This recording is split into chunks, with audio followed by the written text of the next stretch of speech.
Hello there, everyone. Welcome to Nightmare Narratives. I am your storyteller, and I'm here to guide you tonight. I know many of you use these videos to drift off to sleep, so before we begin, take a moment to like this video and subscribe to our channel. I'm always curious. Where are you watching from and what time is it in your part of the world? Now find your cozy spot and relax. My name is Jackson Morrison, but everyone calls me Jax. I'm 39 years old, and I work as a park ranger here in Big Bend National Park, Texas. It's 1962, and the world feels like it's about to end any day now. The news keeps talking about missiles in Cuba and nuclear bombs, but out here in the desert, I thought I was safe from all that madness. I was wrong. It started on a Tuesday afternoon in October. The heat was so bad it made the air dance like water, and the Red Canyon walls looked like they were moving. I was sitting on a rock, drinking my coffee from an old metal cup, but something was off about the taste today. It tasted like pennies, the same metallic taste I remembered from my canteen back in Korea during the war. That war changed me. I did things I'm not proud of. Things I try not to think about when I'm alone out here in the quiet desert. A roadrunner was chasing a lizard near my feet, but suddenly both animals stopped dead in their tracks. They just stood there, staring at me with the strangest look in their eyes. It was like they were scared of something, but not of me, of something else. My radio crackled to life.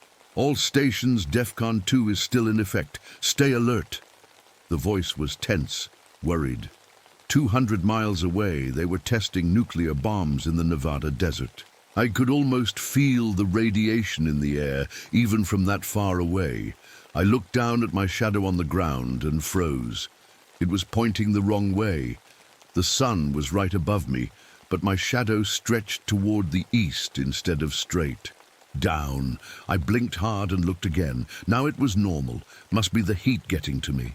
The canyon walls around me were covered in old Indian drawings, petroglyphs they call them, pictures carved into the rock by Comanche Indians over 100 years ago. I'd seen them thousands of times, but today they looked different. When I wasn't looking straight at them, they seemed to move, like they were telling a story about a great battle, about people dying. The silence was the worst part. Not the normal quiet you get in the desert, but a thick, heavy silence that felt wrong, like someone had turned off all the sound in the world. Under my shirt, I wore my old war medal on a chain. For some reason, it felt hot against my chest today, burning hot. I also wore my wife Sarah's wedding ring on the same chain. She died 3 years ago in a car crash while I was out drinking, celebrating another day of just surviving. The ring was made from metal I found at an old cavalry fort nearby, a fort that was built right on top of an old Indian burial ground. My left hand started shaking. It always does that when I think about the war, about the men I left behind in the snow in Korea. I abandoned my whole platoon during a retreat, left them to freeze to death while I ran away to save myself. Some hero, right? 3 days ago, my German shepherd dog Sergeant disappeared near some caves where the Indians used to bury their dead. I've been looking for him ever since, but it's like he just vanished into thin air. I know every rock, every cactus, every hole in the ground for 50 miles around here, but today, nothing looked familiar. It was like I was in a completely different place, even though I knew I wasn't. A dust devil. One of those little tornadoes made of dust, formed about 20 feet away from me, but it was spinning the wrong way. They always spin clockwise here because of the way the wind moves, but this one was going backwards, against nature. I laughed to myself, trying to shake off the creepy feeling. At least the dead can't follow me all the way out here to Texas. I said out loud, I shouldn't have said that. The air got colder, even though the sun was still blazing hot. Something was coming. I could feel it in my bones, in my blood, in the metal ring burning against my chest. Something that had been waiting a very long time to find me. Something that knew all about the men I'd abandoned, and why I really came to hide in this empty desert. The petroglyphs on the canyon walls started to glow with a faint, sickly light. And in that moment, I realized that running away doesn't work when the thing chasing you isn't alive. The dead have all the time in the world to catch up. The next morning, I went looking for Sergeant again. I had to find my dog. He was all I had left of normal in this world. I walked toward the caves where he'd disappeared. The sand felt different under my boots, softer, like it had been dug up recently. As I got closer to the cave entrance, I saw something that made my blood turn cold. Sergeant's collar was lying on the ground, but it wasn't just dropped there. Someone had arranged it in a perfect circle. Inside the circle were small bones. Animal bones, I told myself. They had to be animal bones. I picked up the collar with shaking hands. It was torn, like something big had ripped it off. There was no blood, though. No fur, no sign of a fight. Just the collar and those little white bones arranged so carefully. I looked around and saw something else that didn't make sense. The sand around the cave had marks in it. Long, winding marks like a giant snake had been crawling around. But these marks were huge, wider than my whole body. And they seemed to form shapes, letters, symbols. I walked along the marks, trying to read them. They looked like the old Indian writing I'd seen on the canyon walls.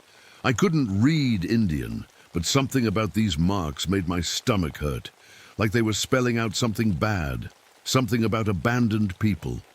My coffee that morning tasted even worse than the day before. Not just like pennies now, but bitter and nasty, like medicine, like the herbs my grandmother used to make when someone was dying. I was standing there trying to figure out what happened to Sergeant when the sky lit up. A bright flash came from the west, where they were testing those nuclear bombs in Nevada. For just a second, the whole desert looked like it was on fire. The flash was so bright I could see it, even though it was daytime, and the bomb was 200 miles away. When the light faded, I saw something that made me want to run. About a mile down the canyon, I could see what looked like a campsite. Tents and sleeping bags all set up nice and neat. But I knew for sure that no campers had been there yesterday. I would have seen them. I walked over to check it out. Maybe some tourists had come in during the night. But as I got closer, my skin started crawling. The sleeping bags were arranged in perfect rows, like soldiers' beds, and they were old, really old. The fabric was faded and torn, like they'd been sitting in the sun for years.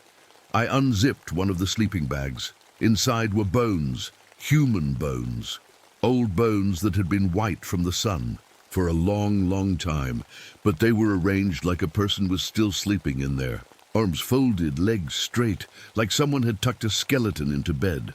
I checked another bag, more bones, all arranged the same way. My hands were shaking bad now. I reached for my compass to make sure I could find my way back to the ranger station. But when I looked at it, the needle was pointing the wrong way. Instead of pointing north, it was pointing toward the burial caves. That's when I found my dog tags in the sand, my own dog tags, the ones I was wearing around my neck at that very moment. I felt for the chain around my neck. The tags were still there, but here was another set buried in the sand like they'd been there for years. Same name, same number, same everything. I dug them up with my hands. They were tarnished and old, but I could still read my name, Jackson Morrison, my service number from Korea. How could my dog tags be buried here when I was still wearing them? I spit, and my spit was red, blood. It tasted like copper and something else, something that made me think of all the men I'd left behind in the snow. I looked back at the Indian pictures on the canyon walls. Now I could see them clearly. They showed a long snake made out of bones chasing soldiers on horses. The soldiers were running away, leaving other soldiers behind, just like I did in Korea. And at the bottom of the pictures, carved into the rock, were numbers. My unit number from the war. The wind picked up, and I heard something that made my heart stop. Voices, men's voices, calling my name. "Lieutenant Morrison," they called. "Lieutenant, why did you leave us?" Those were the voices of my men, the ones I abandoned in Korea.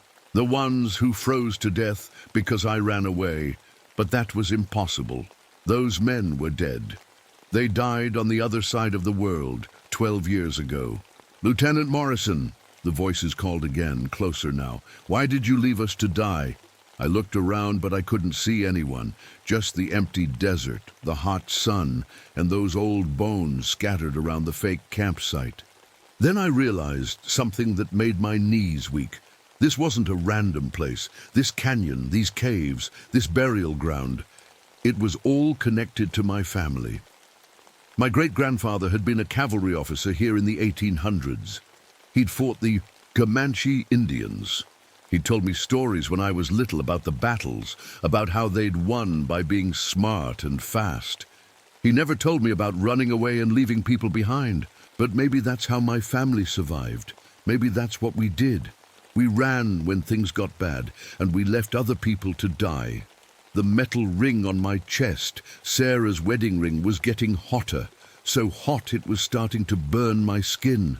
The ring I'd made from metal I found at the old cavalry fort.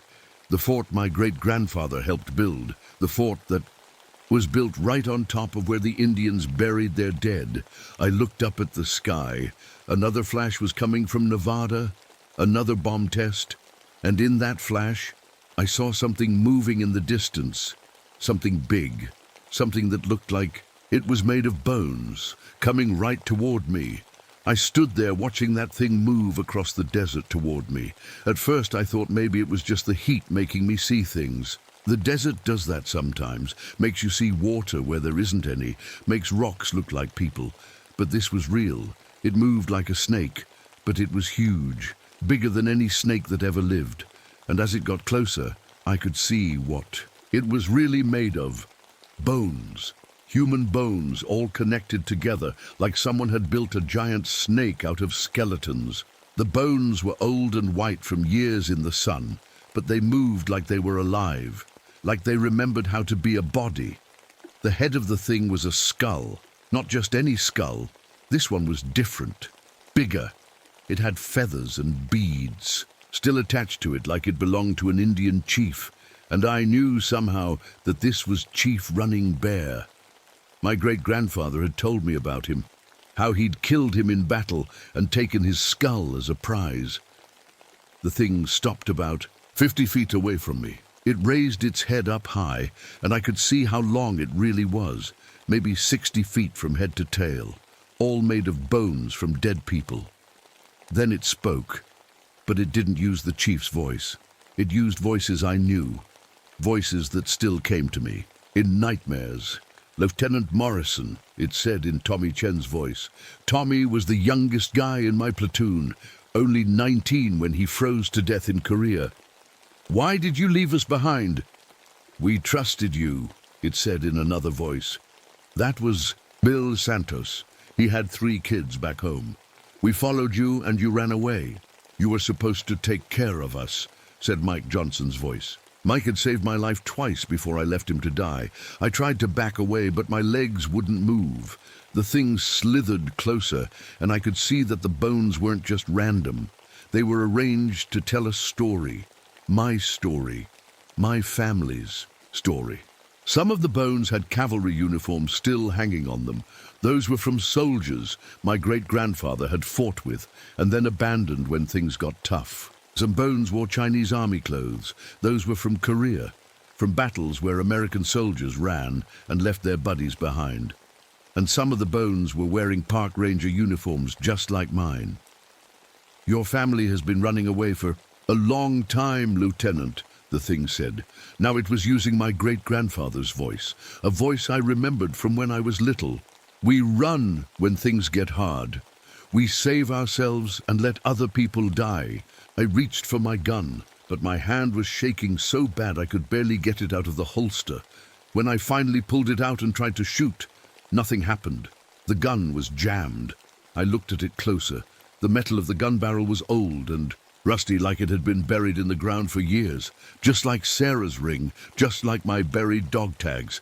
Everything metal I owned was turning old and broken. The metal remembers, the thing said in Sarah's voice now. That hurt worse than all the others. It remembers where it came from. The fort, the burial ground, the sacred place your family built on top of our bones. The creature moved closer. I could smell it now. Old death, dry bones, and something else. Something that smelled like the fear sweat from that night in Korea when I decided to save myself instead of my men. I can show you everyone your family left behind, it said. 3 generations of Morrison men who ran when others needed them most. The bones started rearranging themselves. They formed pictures like a movie made of skeletons. I saw my great-grandfather's cavalry unit retreating from an Indian village, leaving wounded soldiers behind. I saw my father's squad in World War, one running from a trench while other soldiers got shot. And I saw myself in Korea, sneaking away in the dark while my men slept, not knowing they'd be dead by morning. "We are all here," the thing said. "Everyone you abandoned, everyone your family abandoned. We've been waiting in this place, in these bones, for someone from your family to come back." Another nuclear flash lit up the sky from Nevada. In that bright light, I could see more creatures moving in the distance. Bone snakes, bone birds, bone people walking across the desert, all made from the skeletons of people who died feeling left behind. "The radiation wakes us up," the thing explained. "All that atomic energy from the bomb tests. It gives us the power to move, to hunt, to find the people who wronged us." I wanted to run. Every part of me was screaming to run, just like I always did. But something stopped me. Maybe it was seeing all those bones arranged to show my family's shame. Maybe it was hearing my dead wife's voice coming from that skull. Or maybe I was just tired of running. "What do you want?" I asked. The creature's skull tilted to one side, like it was thinking. "We want you to choose, Lieutenant Morrison. You can join us, become part of the Bone Garden with all the other people who died alone and afraid. Or what? Or you can do something your family has never done. You can stay, you can fight, you can protect someone else instead of saving yourself." I looked around. There was nobody else here to protect, just me and this thing made of bones. "There will be others," it said, reading my thoughts. "More people will come to this place. Campers, hikers, other rangers. And when they do, you can choose. Save them or save yourself." The creature raised itself up tall, swaying back and forth like a real snake getting ready to strike. The bones rattled against each other, making a sound like dry leaves in the wind. "But first," it said, in all the voices at once, "my soldiers, my wife, my ancestors, first you have to survive us." That's when it attacked. The bone snake came at me fast, faster than anything that big should be able to move. I dove to the side, just as its skull crashed into the rock where I'd been standing. Pieces of bone scattered everywhere, but they immediately started crawling back toward the main body like living things. I rolled behind a boulder and tried to think, how do you fight something that's already dead? How do you kill bones? The creature laughed with a dozen different voices. "You can't kill what's already been killed, Lieutenant, but you can join us. It would be so much easier." I looked at Sarah's ring, still burning hot against my chest. The metal that came from this place, from the old fort built on sacred ground. And suddenly, I understood what I had to do. I pulled Sarah's wedding ring off the chain around my neck. The metal was so hot it burned my fingers, but I held on tight. This ring was made from metal I'd found at the old cavalry fort. The fort my great-grandfather helped build right on top of where the Indians buried their dead. The metal wanted to go home. "You're right," I called out to the bone snake. "My family has been running away for too long, but I'm not going to run anymore." I stepped out from behind the boulder. The creature was coiled up like a spring, ready to attack again. Its skull head turned toward me, and I could see something like surprise in those empty eye holes. "I'm going to give you back what we took," I said, holding up the ring. The bone snake stopped moving. All the rattling sounds stopped. Even the wind went quiet.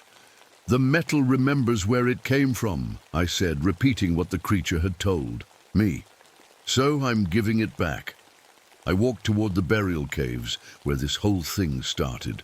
The creature followed me, but it didn't attack. It just slithered alongside me like it was curious about what I was going to do.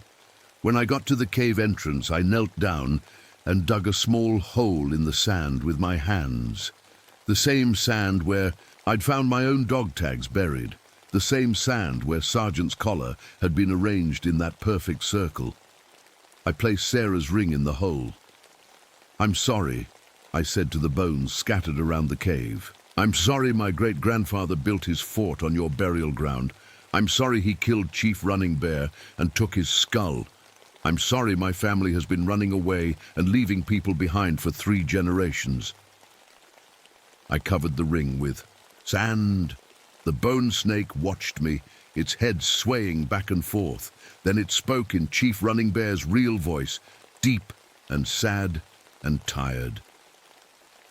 "Words are wind, Morrison man. What will you do?"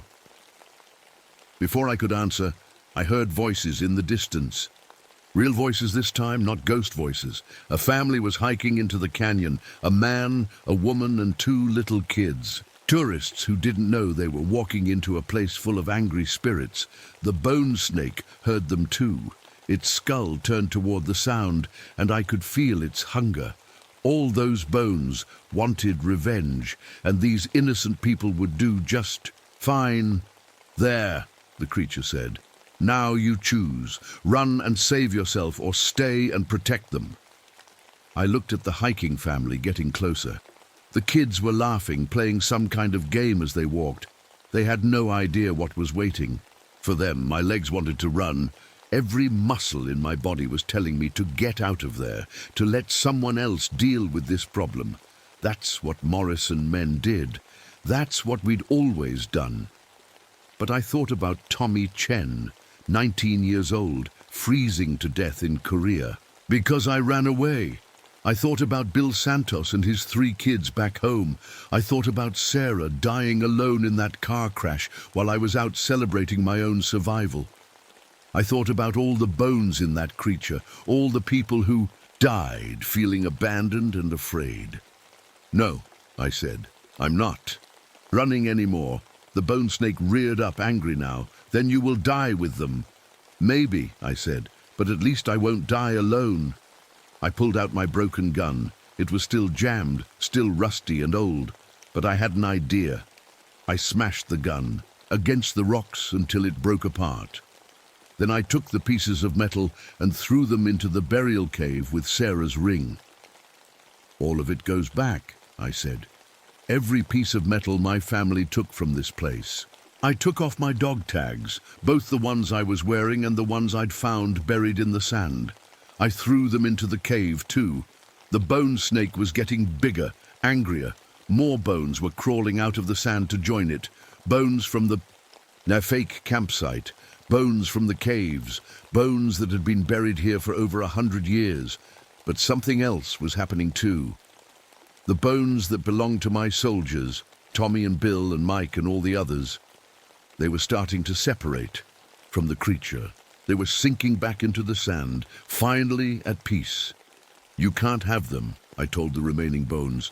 "They're not yours anymore. I'm taking responsibility for them now." The creature lunged at me, but I didn't move. I stood my ground and grabbed onto its skull with both hands. Chief Running Bear's skull, taken by my great-grandfather all those years ago. The bones were cold and sharp, cutting my hands, but I held on. "I'm not my great-grandfather," I said to the skull. "I'm not my father. I'm staying right here."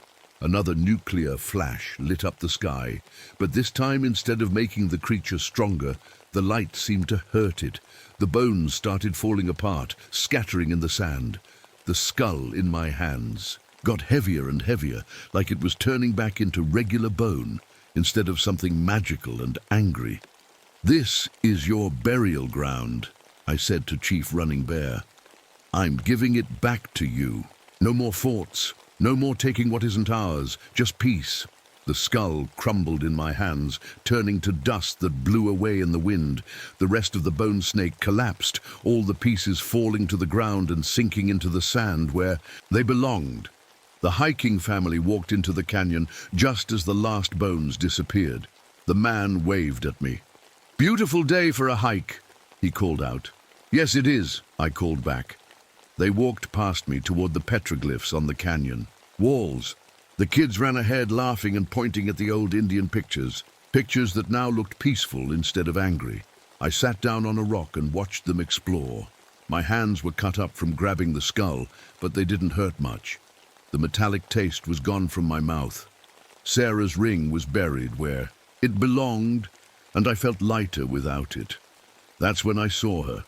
Sarah was standing by the cave entrance, looking just like she did the day she died. But she wasn't angry or sad.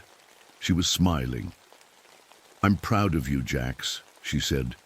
"You finally did the right thing. Does this mean you forgive me?" I asked. She laughed, and it sounded like wind chimes. "Forgive you for what?" "For being human, for making mistakes. I forgave you a long time ago, honey. I was just waiting for you to forgive yourself." "But I got you killed. I was drunk when you crashed because I was out celebrating." "Celebrating? That you survived Korea," she said. "You felt guilty for living when your men died, so you tried to drink away the guilt."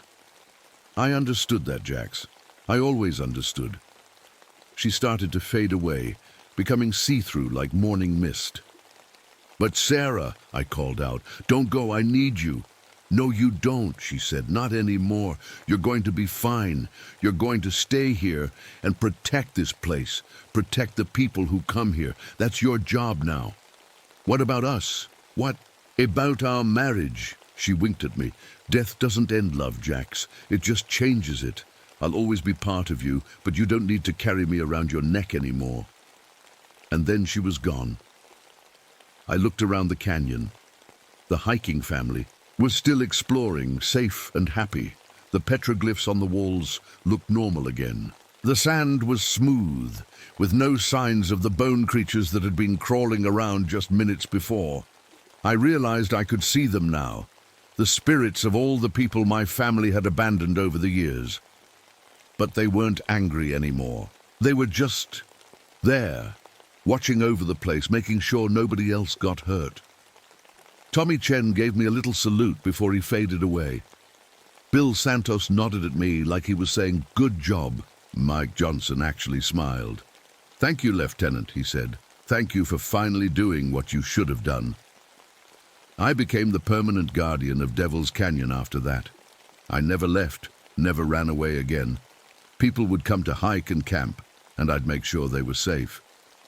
I'd tell them about the history of the place, about the Comanche Indians who were buried here, about respecting the land and the people who came before us.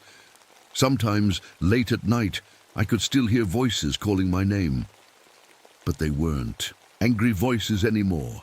They were just letting me know they were still there, still watching, still trusting me to do the right thing. And for the first time in my life, I didn't let them down.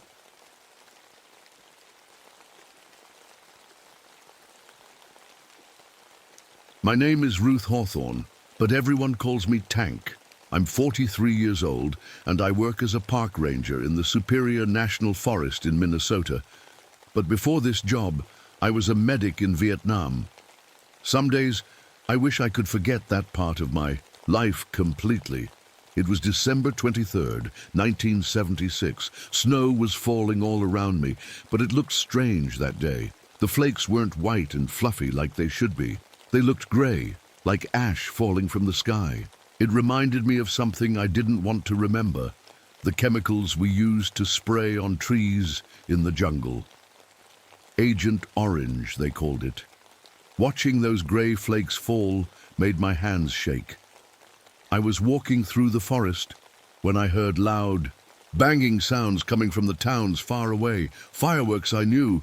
People were celebrating America's 200th birthday with big parties and parades. But those sounds didn't make me happy. They sounded exactly like the bombs and guns from the war. My heart started beating fast, and I felt sweat on my face even though it was freezing cold. For a moment, everything felt quiet and peaceful. Then I looked at my breath in the cold air. Usually your breath just makes white clouds when it's cold. But mine was different. The white clouds were shaped like tiny American flags. I blinked hard, thinking my eyes were playing tricks on me. But they were still there. The cold was getting worse and fast. When I started my walk, it was about 20 degrees. Not too bad for December, but now it felt like 40 below zero. The change happened so quickly that my body couldn't keep up. I started shaking all over, and not just from the cold. When the cold comes this fast, it usually means something very bad is about to happen. Even the wind sounded weird. I could hear music in it, the Star-Spangled Banner. But it wasn't being played on instruments. It sounded like someone was playing it on bones. Frozen bones that made clicking and rattling sounds with each note. That's when I saw the red squirrel sitting on a tree branch near me. It looked right at me and opened its mouth. "Happy birthday, America," it said in perfect English, like a person talking. Then it stopped moving completely. Frozen solid, right there on the branch. I laughed, but not because it was funny. I laughed because I was going crazy. "Great," I said out loud to myself. "Even the animals have gone patriotic and nuts." I looked up at the sky and saw something that made no sense at all. The northern lights were dancing across the dark sky, but they weren't green and blue like they should be. They were red, white, and blue. They looked exactly like the American flag waving in the wind. I know about northern lights. They don't work that way. They can't make patterns like flags. It's impossible. My snowshoes were making crunching sounds as I walked, but then I heard a loud crack. I looked down and saw that the ice under my feet was breaking. But there shouldn't have been ice there at all. The ground was just dirt and snow. This kind of ice doesn't form in this weather. As I kept walking, I started seeing strange lights in the distance. They were coming from old wooden posts stuck in the ground. I knew what those posts were. They marked graves of Native American people who had lived in these woods long ago. The posts were glowing with a cold blue light that hurt my eyes to look at. I remembered hearing that some construction workers had been digging around those graves a few months ago.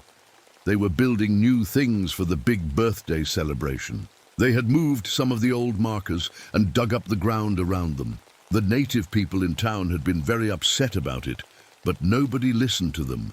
Now those old grave markers were glowing like they were angry.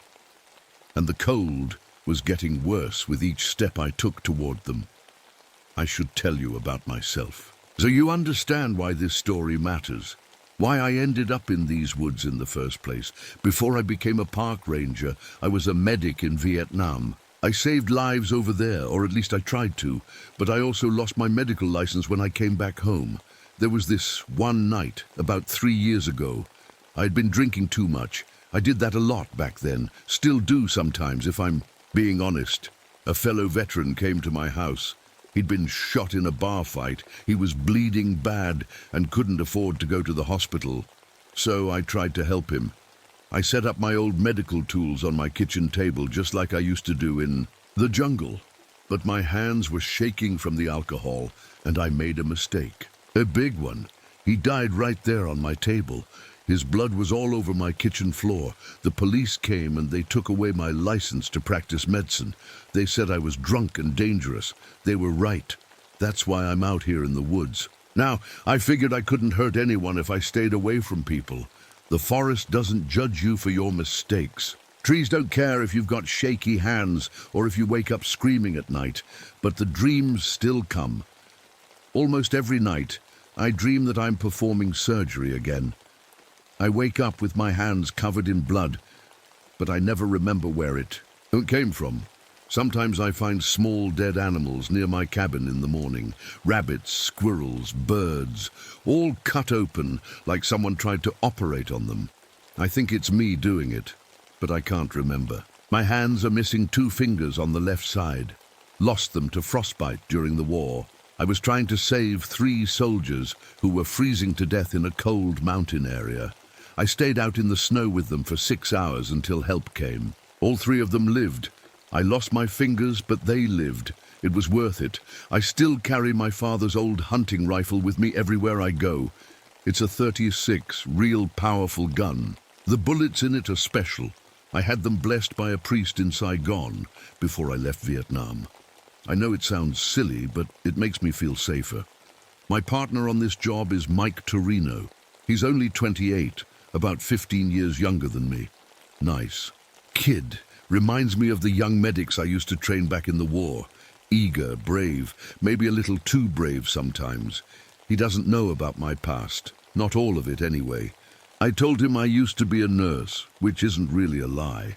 Mike trusts me to keep him safe out here, and I take that seriously. These woods can be dangerous even without all the weird stuff happening today. Bears, wolves, people getting lost. In the snow. But I know these forests like I knew the jungle. Every sound means something. Every time it gets too quiet, that means trouble is coming. The thing is, I'm good at saving other people. Always have been. But I've never been good at saving myself. Not from the war, not from the drinking, not from the nightmares. I keep trying to help others, because maybe if I save enough people, it'll make up for the ones I couldn't save. The ones who died because I wasn't good enough, or fast enough, or sober enough. Lately, my dreams have been getting stranger. There's this huge figure in them, bigger than any person should be. It smells like Christmas dinner, turkey, stuffing, cranberry sauce, all those good smells. But underneath that, there's something else. Something rotten and sick like meat that's been sitting in the sun too long. In the dreams, this thing is always hungry, and it's looking for me. Today, walking through these woods with all the strange things happening, I felt different. Not like the hunter, but like something being hunted. Like there was something out there watching me, waiting for the right moment to strike. Something that knew things about me that I didn't want anyone to know. Something that knew about my hungers too. Mike and I were supposed to check on an old trapper's cabin, about 2 miles deeper into the woods. It was part of our regular patrol, making sure everything was safe for the holiday weekend. Lots of families come out here to camp and hike, even in winter. We needed to make sure the emergency shelters were in good shape. But when we got to the cabin, something was very wrong. The front door was completely torn off, not just opened. Ripped right off the hinges and thrown into the snow about 10 feet away. The wood around the doorframe was splintered and broken, like something huge had punched its way out from inside. "What the hell did this?" Mike asked, looking at the damage. "A bear?" I looked closer at the broken wood. There were scratch marks all over it, deep gouges that went right through the thick wooden planks. But these weren't random scratches. They spelled out words, "Hungry for America." "Bears don't write messages," I said quietly. Mike laughed nervously. "Come on, Tank, someone's playing a prank.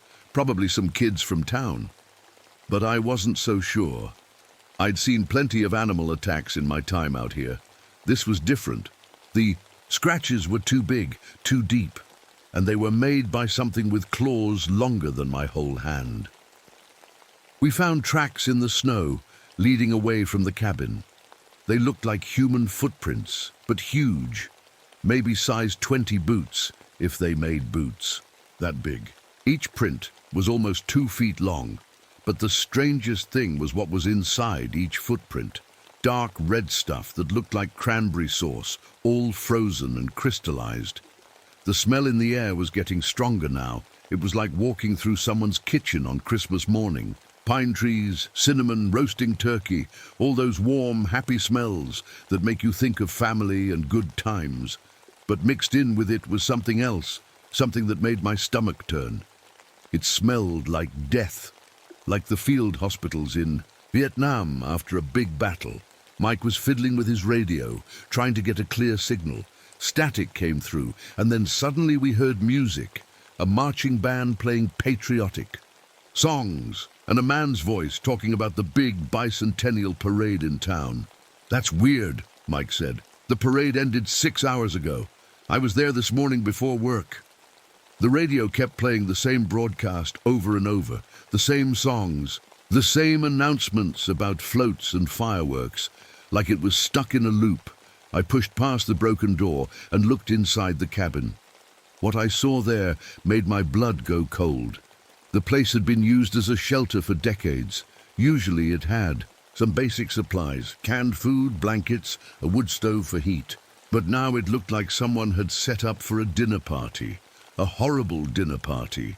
Human bones were arranged on the old wooden table like place settings. Arm bones for forks, leg bones for knives. A skull sat at the head of the table like it was the guest of honor. All of them had been gnawed on, like someone had been eating the meat right off them. Jesus Christ, Mike whispered behind me. I found an old journal on the table, open to a page dated July 4th, 1976.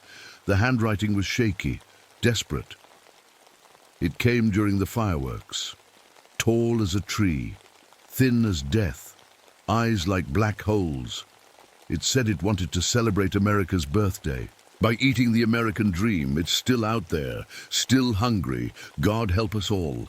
That's when we heard it, a sound coming from somewhere deep in the forest. It started low, like wind through the trees, but then it got louder, and I realized it was singing. Someone or something was singing America the Beautiful. But the voice wasn't human. It was too deep, too hollow, like it was coming from the bottom of a well. Mike dropped his radio, and it crashed on the wooden floor. When it hit, something strange happened. The emergency flares in our backpack started glowing. But instead of the usual bright orange light, they were burning red, white, and blue, like tiny American flags made of fire. "Tank," Mike said, his voice shaking. "I think we should get out of here." I was about to agree when I saw something that made me freeze. Scattered around the bones on the table were military medals, bronze stars, purple hearts, combat ribbons, awards given to soldiers who fought for their country. I recognized one of them.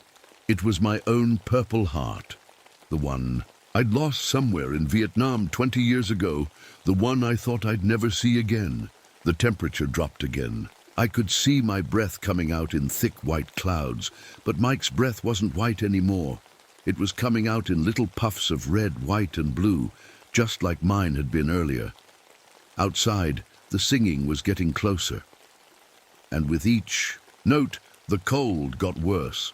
My fingers were starting to go numb, even inside my thick gloves. "We need to move now," I said, grabbing Mike's arm. "Whatever's out there, it's coming for us." But as we turned to leave, I heard footsteps in the snow. Outside, big, heavy footsteps, and they were getting closer. The footsteps stopped right outside the cabin door. Mike and I stood perfectly still, barely breathing. I could hear my heart beating so loud, I was sure whatever was out there could hear it too. Then we saw it. A shadow fell across the broken doorway. It was huge, way too big to be human. The shadow stretched all the way across the cabin floor and up the back wall. Whatever was making it had to be at least 15 feet tall. I pulled out my father's rifle and checked the blessed bullets. My hands were shaking, but I tried to stay calm. I'd been in scary situations before. I could handle this. The thing stepped into the doorway, and I got my first real look at it. It used to be human once, maybe a long time ago, but now it was something else entirely. It was impossibly tall and thin, like someone had stretched a person until they were almost see-through. Its skin was grey-white, the color of old snow, and it was covered in frost. On its head was a crown made of old fireworks, bottle rockets, sparklers, Roman candles, all frozen solid and covered in ice. Pieces of American flags hung from its shoulders like a torn cape, flapping in the wind, even though there was no wind. Inside the cabin, but the worst part was its eyes. They weren't just black holes like the journal had said. When I looked into them, I could see things. Pictures, like watching old movies. I saw soldiers fighting in the Revolutionary War, men dying in the Civil War, boys my age getting shot in Vietnam. All the wars America had ever fought, playing over and over in those terrible eyes. The thing had antlers growing out of its skull like a deer. but they weren't made of bone. They were old muskets from the Revolutionary War, crossed together and dripping with icicles. Every few seconds, drops of water would fall from them and hit the floor with a sound like gunshots. "Ruth," it said, and my blood went cold. It knew my name. Worse than that, it was speaking in Mike's voice. The words were coming out of that horrible mouth, but they sounded exactly like Mike talking. "Ruth, let's celebrate America by eating her children." Mike was standing right next to me, but I could hear his voice coming from the monster. I looked at him, and his face was white with fear. His lips weren't moving, but I could still hear his voice. The creature moved forward, and I noticed it didn't make any sound when it walked. Its feet touched the ground, but there was no crunch of snow, no creak of wooden floorboards. It was like watching a ghost. When it breathed out, its breath created instant frost on everything it touched. The frost formed patterns on the walls and ceiling, shapes that looked like the Liberty Bell, the Washington Monument, Mount Rushmore, all covered in ice and death. I raised my rifle and pulled the trigger. Nothing happened. I looked down at the gun and saw that the bullets had frozen solid inside the barrel. The metal was so cold it burned my hands even through my gloves. The blessed bullets from Vietnam were useless. That's when I understood what this thing was and why it was here. It wasn't just some random monster. It was feeding on something specific. Guilt. America's guilt about all the terrible things we'd done. The native people we'd killed and buried in these woods. The slaves we'd owned. The wars we'd fought. The boys we'd sent to die in Vietnam. It was feeding on people like me. People who carried the weight of what our country had done wrong. And the more guilty you felt, the stronger it got. "You understand now," it said, still using Mike's voice. "I am America's hunger, the hunger for blood, for land, for victory, the hunger that's never satisfied." The creature reached out one long, thin arm toward me. Its fingers were like icicles, sharp and cold. Where it pointed, the air itself seemed to freeze. I could see my breath getting thicker and colder. "You've been feeding me for years, Ruth. Every time you drink to forget. Vietnam. Every time you wake up screaming. Every time you hate yourself for what you couldn't save. You've been making me stronger." I tried to back away, but my feet felt frozen to the floor. The cold was creeping up my legs like water filling a bathtub. Mike was changing too. His eyes were getting hollow and dark, just like the creature's. His breath was coming out in red, white, and blue clouds, getting thicker with each exhale.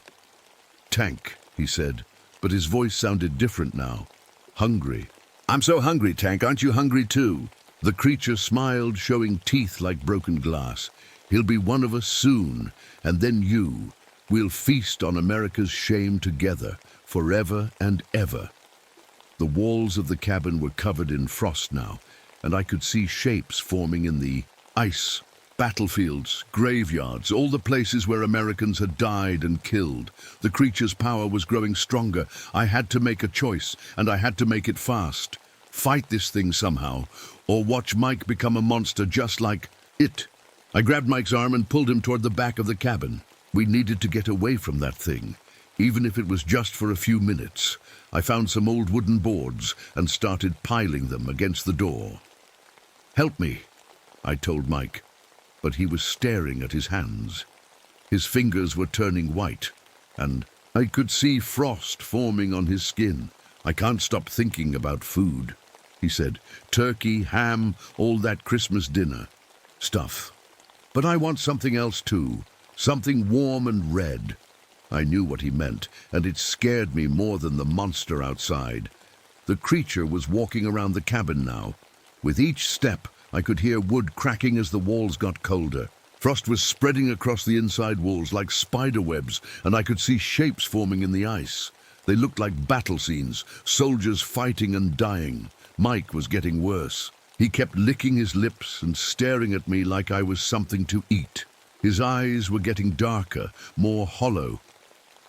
"Tank," he said, and his voice was changing. "Say the Pledge of Allegiance with me. I pledge allegiance to the flag I realized. What was happening? The creature's curse was spreading through patriotic words, mixed with hunger and guilt. If Mike finished the pledge, he'd become one of those things. I had two choices.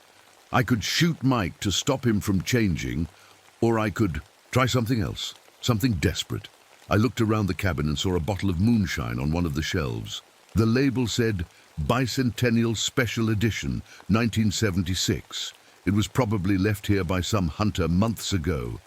I grabbed the bottle and started pouring it all over the wooden walls and floor. The smell was strong and sharp. "What are you doing?" Mike asked, but he was still reciting the pledge under his breath. "Saving us both," I said. The creature outside was getting impatient. It started tearing at the walls with its claws, pulling off chunks of wood and throwing them into the snow. Each time it touched the cabin, more frost spread inside. I lit a match and threw it onto the moonshine. The whole cabin went up in flames, but not normal flames. They burned red, white, and blue, just like everything else today. The fire was hot enough to push back the cold, and I heard the creature make a sound like screaming wind. But Mike was still changing. The frost was spreading up his arms now, and one of his hands was completely white.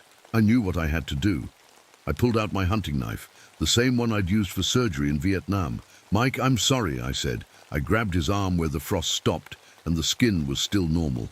Then I cut, quick and clean, just above his wrist. It was the only way to stop the curse from spreading to the rest of his body. Mike screamed, but it was a human scream, not the hollow sound the creature made. The frost-bitten hand fell to the floor and shattered like glass. "Stay with me," I told him, wrapping his arm with strips torn from my jacket. "Don't let it take you."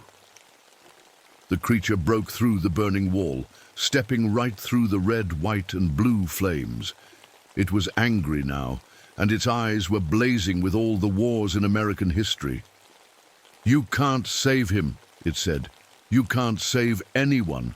You couldn't save those soldiers in Vietnam. You couldn't save that veteran who died on your table. You're a failure, Ruth Hawthorne." It was right, and that's when I understood something important.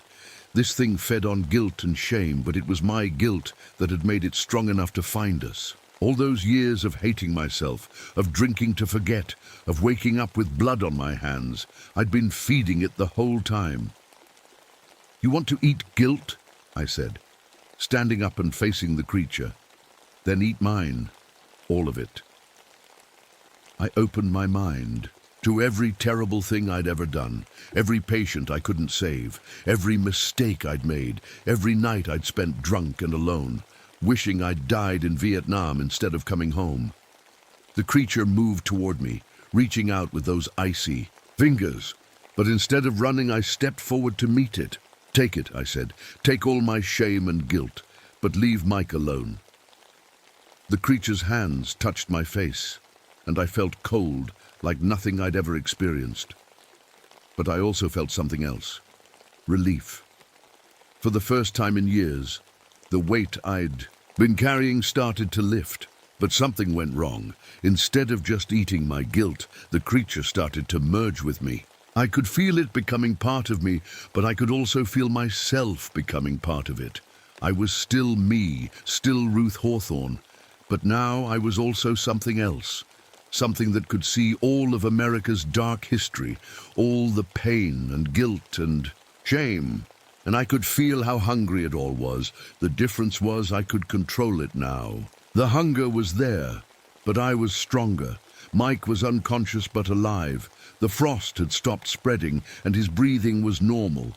He'd survive, but he'd never understand why I couldn't go back with him.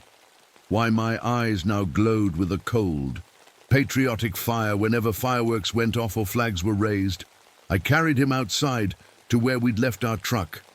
I left him there with a note explaining that I'd gone for help, that he should drive back to town and get his arm looked at by a doctor. But I couldn't go back. Not anymore. Now I spend my time in these woods, feeding on America's guilt so it can't manifest as hunger in other people.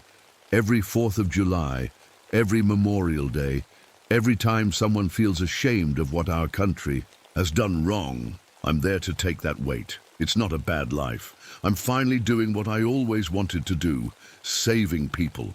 I just had to become something else to do it. Mike recovered from his injuries. He went back to work as a park ranger, though he never talks about what happened that night. Sometimes I watch him from the trees when he's on patrol. He's got PTSD now, like me, but he's dealing with it better. He doesn't drink too much, and he gets help when he needs it. The only time he seems to remember what really happened is during 4th of July celebrations. That's when his eyes get scared, and he looks around like he's searching for something in the shadows. He's looking for me, and every year on America's birthday I make sure he sees me just for a moment. Just long enough to know that I'm still out here, still protecting him, still keeping the hungry things at bay. It's Christmas Eve now, and the snow is falling again. Normal snow this time, white and clean. Somewhere in the distance, I can hear families celebrating, children laughing, people being happy and safe, and I'm content to keep it that way.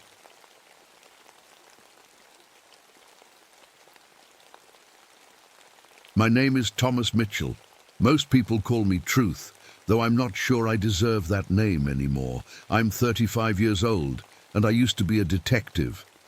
Now I'm a park ranger in Olympic National Forest in Washington. It's 1969, and today feels different, wrong somehow. I came out here to find peace. After what happened in the city, I needed to get away from people and their lies. But even here, deep in the forest, something doesn't feel right. The tall Douglas fir trees around me are swaying in a strange way. They move back and forth like the fuzzy lines you see on a TV when the signal is bad. It makes my eyes hurt to look at them for too long. The fog is rolling through the trees, but it's not moving like normal fog. It comes in straight lines, one after another, like the lines that scroll across a television screen. I stop walking and listen. My footsteps echo in the quiet forest. But there's something else. A rhythm. It sounds like people laughing on a TV show. You know that fake laughter they put in comedies. That's what I hear after each step I take. I pull out my small radio. The men are about to land on the moon today. Apollo 11. Everyone's excited about it. But when I turn on the radio, the voices sound weird. They mix with the sounds of the forest in ways that don't make sense. The trees seem to hum along with the radio. There's moss growing on the rocks around here, green and thick like always. But today the moss seems to pulse. It brightens and dims over and over like a heartbeat, or like the way a TV screen flickers. A blue jay lands on a branch near me. These birds are smart. They can copy sounds they hear. But this one starts talking in a man's voice. It sounds like Walter Cronkite, the newsman on TV. The bird says, "This is a giant leap for mankind," and then goes completely silent. That's not normal. Birds don't just stop making noise like that. I try to laugh it off. Great, I say out loud to myself. Even the birds watch more TV than I do. But I'm not really laughing. Something is very wrong here. The fog is getting thicker. As it moves between the trees, it forms shapes. Perfect rectangles, like TV screens floating through the air. I rub my eyes, thinking I'm seeing things, but the shapes are still there. I check my compass. It's spinning around in circles. Then it stops and points in one direction. But it's not pointing north. It's pointing toward the big radio tower I saw on my drive up here. The one that broadcasts TV signals to the towns below. That's when I see something that makes my blood run cold. On the rocks near the trail, there are old pictures carved into the stone. Native Americans made them long ago. I've seen them before. Usually they show animals and people, but today they show something different. TV sets, broadcast towers, things that didn't exist when these pictures were made hundreds of years ago. I take out my notebook and write this down. I write everything down now. I learned to do this after I messed up as a detective. I couldn't tell what was real and what I was imagining. So now I record everything. You see, I used to be good at My job. I could catch criminals and solve cases, but then I made a big mistake. I believed the wrong person. I thought they were telling the truth, but they were lying.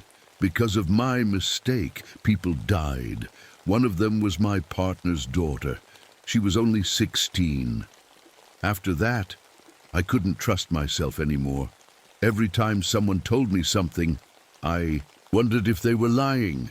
Every time I thought I knew the truth, I wondered if I was wrong. The doubt ate at me like a disease. I have a scar on my shoulder from where I got shot during that last case. It's weird, but the scar hurts whenever someone lies to me. The doctors say it's all in my head, but it works. The pain tells me when something isn't right. Right now, my shoulder is burning. I came to the forest because I thought I could find peace here. Trees don't lie, animals don't make up stories. Nature just is what it is. But today, even nature feels like it's lying to me. I'm not alone out here. Dr. Amanda Price is with me. She's 29, a scientist who studies plants. She's here to see how radio and TV signals affect the way trees grow. Smart woman. Pretty too, with brown hair and kind eyes. She makes me feel like maybe I'm not completely broken. I know these trails like I used to know the streets in the city. Every tree, every rock, every turn means something. When you're a detective, you learn to notice when things are out of place. And today, everything is out of place. My biggest problem is that I need to know the truth about everything. I can't let things go. I can't accept that some questions don't have answers. This need to know the truth is like a hunger that never gets satisfied, and sometimes it makes me easy to trick. Last night, I had the same dream I always have. I'm sitting in a small room with a mirror. I'm asking myself questions, trying to get to the truth, but every time I answer, the answer is different. I can never get the same answer twice. I wake up not knowing what's real and what isn't. Today feels like that dream, like reality is changing every time I look away. Like someone is rewriting the rules while I'm not paying attention. The fog is getting thicker. Soon, I won't be able to see Amanda, even though she's supposed to be just ahead of me on the trail. I call out to her, "Amanda, stay close!"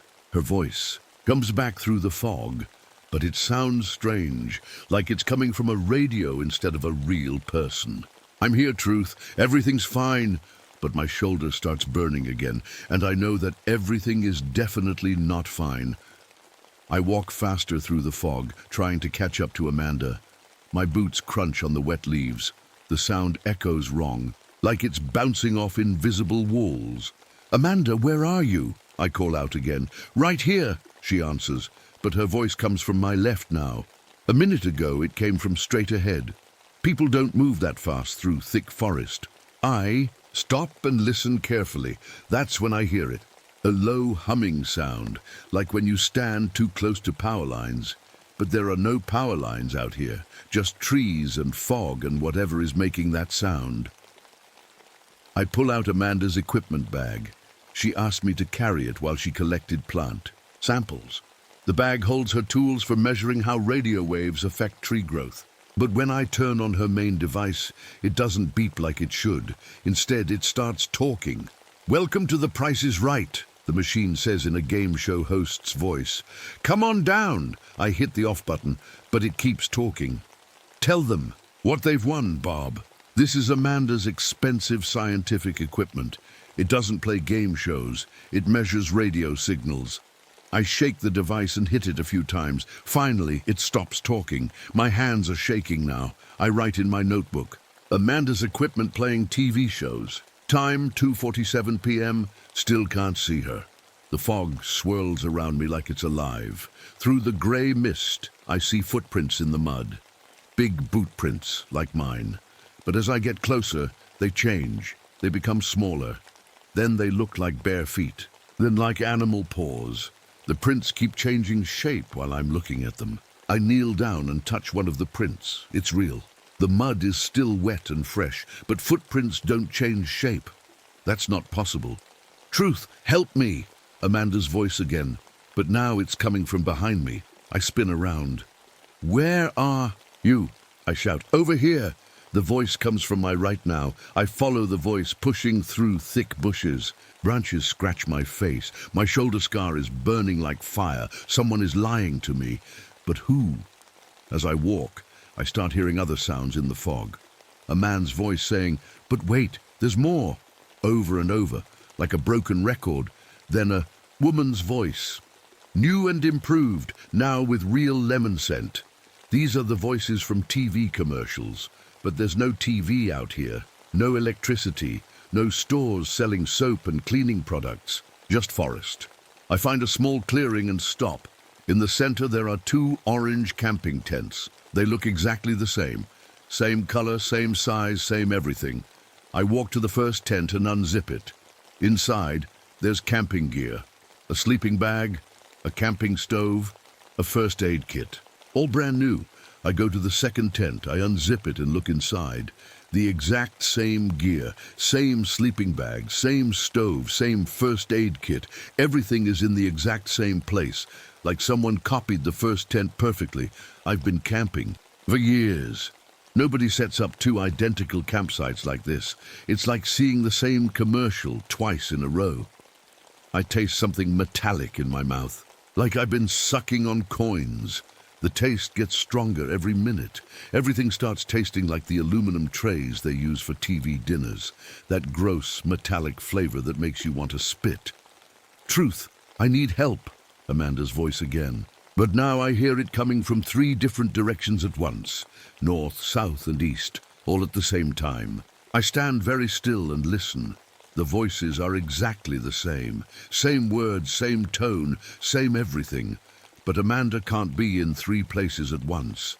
I pull out my compass again. It's still spinning. Then it stops and points toward the radio tower, just like before. But now the needle is moving back and forth, like it's trying to tell time, like it's keeping rhythm with something. I realize what it's following. The radio tower sends out signals in pulses, beeps of information. My compass is following those beeps like a dog following a scent. That's when I find the notebook. It's sitting on a tree stump like someone left it there for me to find. I pick it up and open it. The handwriting looks like mine. Same messy letters, same way of forming words. But I'm reading about things I never did. The notebook says I went hiking with Amanda last week. It says we found strange plants that glowed in the dark. It says we saw animals that walked on 2 legs like people. But I never went hiking last week. I would remember that. I flip through more pages. There are dozens of entries in my handwriting about adventures I never had. Conversations I never had with Amanda, places I never visited. Someone is playing a trick on me. But who? And how did they copy my handwriting so perfectly?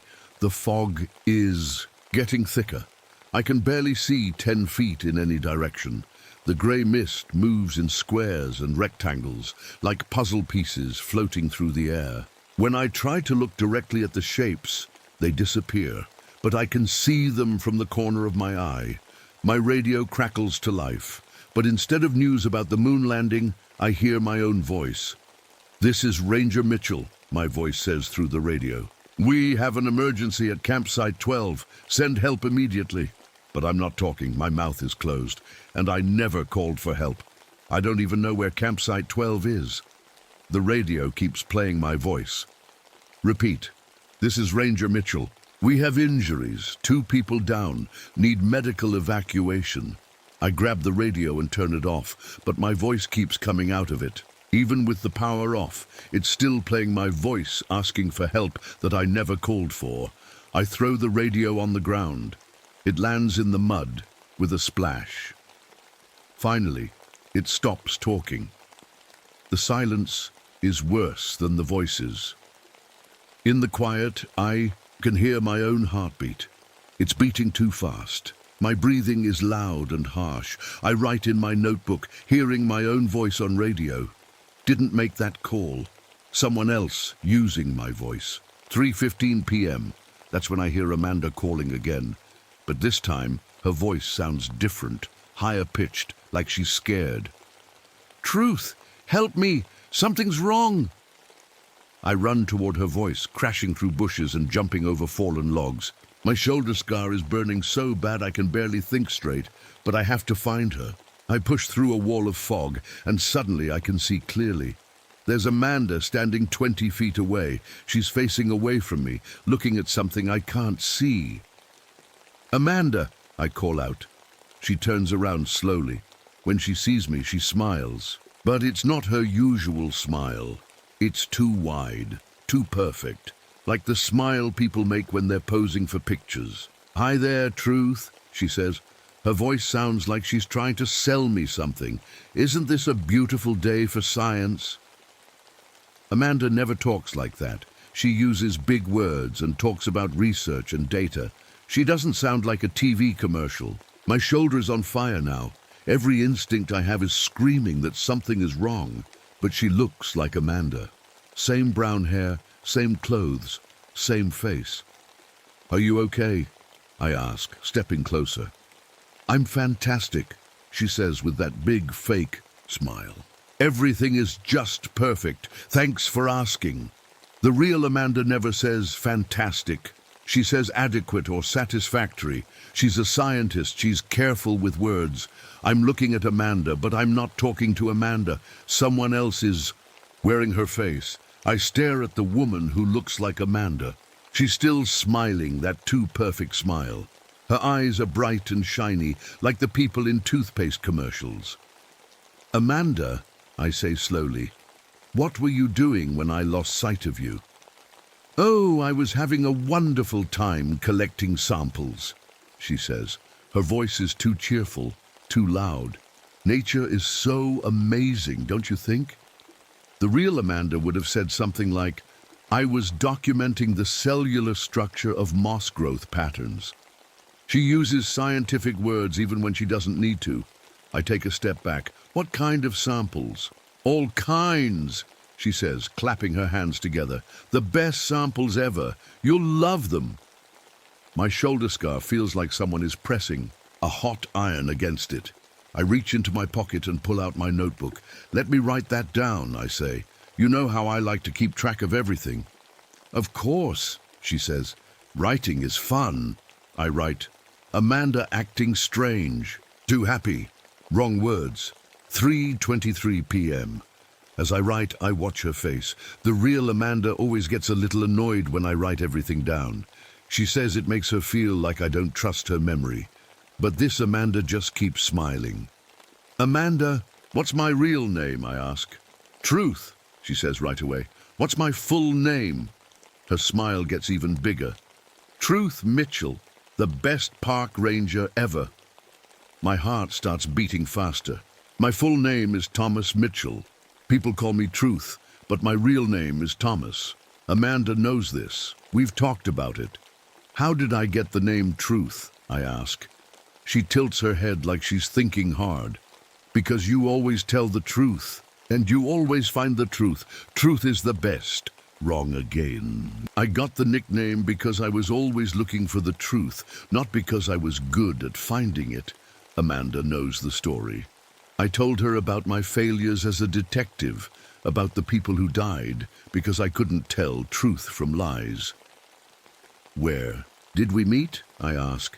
"At the park," she says. "We met at the park and it was wonderful." We met at the ranger station.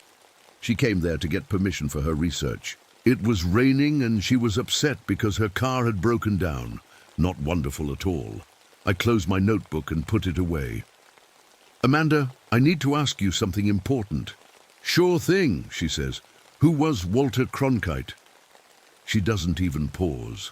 "He's the man who tells us about the moon landing. He's on TV every night. Everyone loves Walter." The real Amanda doesn't watch TV. She thinks it's a waste of time. She told me she hasn't owned a television in 3 years. I start backing away from her. "You're not Amanda." Her smile finally fades. For just a second, her face looks confused, like she's trying to remember something. "Of course I'm Amanda," she says, but her voice sounds different now, less cheerful. "I'm Dr. Amanda Price. I study plants." "Prove it," I say. She opens her mouth to answer, but nothing comes out. She closes it and tries again. Still nothing. That's when I notice her eyes. They're not brown like Amanda's, they're grey. And when I look closer, I can see tiny lines moving across them, like static on a TV screen. "You're not human," I whisper. The thing that looks like Amanda starts to change. Her smile comes back. But now it's too wide. Her teeth are too white. Her eyes get brighter, like someone turned up the brightness on a TV. "I'm Amanda," she says, but now her voice sounds like it's coming from a radio. "I'm the Amanda you want me to be." Suddenly, there are more voices. Behind me, to my left, to my right. All of them sound like Amanda. "I'm Amanda too." "No, I'm the real Amanda." "We're all Amanda." I spin around. There are 5 women who look exactly like Amanda. They're all wearing the same clothes. They all have the same face. But they're standing in different poses, like they're posing for different kinds of pictures. One looks like she's in a soap commercial with her hands on her hips and a big smile. One looks like she's in a news report, standing straight with her hands folded. One looks like she's in a cooking show, pretending to stir something in a bowl that isn't there. One looks like she's in a toothpaste ad, pointing at her teeth. And one looks like she's in a scary movie, with wide eyes and her mouth open like she's screaming, but no sound comes out. "Which one of you is real?" I ask. They all start talking at once, but they're not having a conversation. Each one is saying different things, like they're reading from different scripts. "Clean your teeth with new Sparkle Bright. This is Amanda Price reporting from Olympic National Forest. Just add water and stir. Have you tried our new improved formula? Help me, something terrible is happening." I cover my ears, but their voices get louder. They're all talking at the same time, but none of them are talking to me. It's like listening to 5 different TV channels at once. That's when I understand. This thing doesn't just look like Amanda. It's copying every Amanda it's ever seen on TV.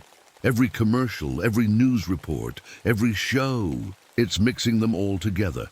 "You're not real," I tell them. "You're just copying things from television." All 5 Amandas stop talking and look at me. Their eyes are all showing that same grey static now. "We are real," they say together. "We are as real as anything you see on your screen." "Where is the real Amanda?" I ask. They all point in different directions. North, south, east, west, and one points up at the sky. "She's everywhere," they say. "She's nowhere, she's watching." The fog starts moving again. It swirls around the fake Amandas, and they start to fade. But I can still hear their voices. "Don't go away," one calls out. "We have so much to tell you." "Stay tuned for more," says another. "We'll be right back after these messages." I run. I crash through the fog, jumping over logs and pushing through bushes. My heart is pounding, so hard I can hear it in my ears. Behind me, I hear the voices getting fainter, but they're still there. "Truth, come back. We miss you already. Don't you want to know what happens next?" I run until I can't hear them anymore. Then I stop and lean against a tree, breathing hard. My shoulder scar is burning like crazy. Everything hurts. I pull out my notebook and try to write, but my hands are shaking too much. I can barely hold the pen.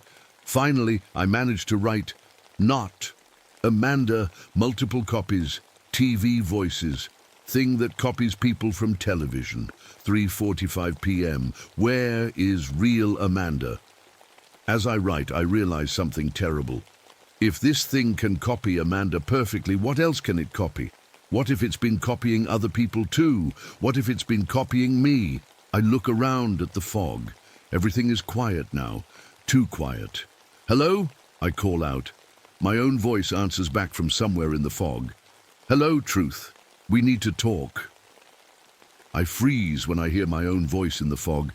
It sounds exactly like me, but I'm not talking. "Who's there?" I call out. "You know who it is, Truth?" My voice answers back. "It's you." Through the grey mist, I see a shape walking toward me. As it gets closer, I can see it's a man. Same height as me, same build, same clothes. It's me, but it's not me. "This isn't possible," I whisper. The other me steps out of the fog. He looks exactly like me, down to the scar on his shoulder. But something is wrong with his eyes. They're too bright, too confident. Everything is possible, partner, he says with a big smile. We just have to believe in ourselves. I never call anyone partner, and I definitely don't smile like that. My smiles are small and careful. This smile is like the ones cops use on TV shows. You're not me, I say. Sure I am, he says, putting his hands on his hips like a superhero. I'm Truth Mitchell, the best detective who ever lived. I solve every case and always get the bad guy. My stomach drops. This thing is copying me, but it's copying the wrong version. It's copying the TV version of a detective, the kind that always knows what to do and never makes mistakes. I was never the best detective, I tell him. I made mistakes. People died because of me. The fake me looks confused for a second. That's not right, he says. Detectives always win. That's how it works. Not in real life. Real life is boring, he says. TV is better. That's when I hear more footsteps in the fog, more shapes moving toward me. Another me walks out of the mist. This one is dressed like a cowboy with a hat and boots. He talks with a southern accent I've never had. Howdy there, Truth, the cowboy me says. Looks like we got ourselves a mystery to solve. Then another me appears. This one wears a fancy suit and talks like he's rich. Gentlemen, the fancy me says, we must approach this logically. Elementary, my dear Watson. I never talk like that. I've never worn a suit that nice. And I definitely don't have a southern accent. More versions of me keep coming out of the fog. There's one dressed like a soldier, one dressed like a doctor, one dressed like a spaceman. All of them look like me, but none of them act like me. Which one of you is real? Asks the soldier me. We're all real, says the doctor me, checking his watch like he's late for something important. Real is just a word, says the spaceman. Me. In space, nothing is real. I count them. 7 different versions of me, all standing in a circle around the real me. They're all talking at once now, but they're not talking to each other. They're just saying things that sound like they came from TV shows. The case is closed. There's gold in them hills. Take 2 of these and call me in the morning. Houston, we have a problem. Justice always wins. Draw, partner. The butler did it. I cover my ears, but their voices get louder. It's like being trapped inside a broken TV that keeps changing channels by itself. Stop, I yell. They all stop talking and look at me. You're not me, I tell them. None of you are me. Then who are you? Asks the cowboy me. I open my mouth to answer, but I can't. Who am I? I'm not the perfect detective from TV shows. I'm not a cowboy or a spaceman or a doctor. I'm just a man who made mistakes and ran away to the forest. I start to say, but the words won't come. The fake me's all smile. You don't know, do you? And says the detective me, you don't know who you are. My head starts spinning. The fog is getting thicker. Soon I can only see small patches of the world, like looking through windows. I know who I am, I say, but my voice sounds weak. You? Asks the fancy me. Tell us about yourself. I try to think. My name is Thomas Mitchell. People call me Truth. I used to be a detective. I made a mistake. People died. I came to the forest to get away. But as I think about it, the memories feel fuzzy, like trying to remember a dream. Did that really happen to me? Or did I see it? On TV? I solved cases, I say. Which cases? Asks the soldier me. I try to remember specific cases, but I can't. All I can remember are things that sound like they came from detective shows. The rich man who was killed in his library. The woman who disappeared on a train. The missing diamond that everyone was looking for. But did I really solve those cases, or did I just watch them on TV? I had a partner, I say. What was his name? Asks the doctor me. I think hard. I can see his face. A good man with grey hair and kind eyes, but I can't remember his name. All the names I can think of are names from TV shows. Joe Friday, Steve McGarrett, Detective Miller. I can't remember, I whisper. The fake me's all nod like they expected this. That's because you're not real either, says the cowboy me. You're just another copy. No, I say, I'm real. I have memories, I have feelings. So do we, says the spaceman me. We all have memories, we all have feelings, but they're not really ours. I look around at all the different versions of me. They're right. How do I know which memories are real and which ones I got from watching TV? That's when I remember something. Something that no TV show would ever have. I reach into my pocket and pull out my notebook. My hands are shaking as I flip through the pages. I write everything down, I tell them. I started doing this after I made my mistake. I write down conversations. I write down what I see. I write down what I think.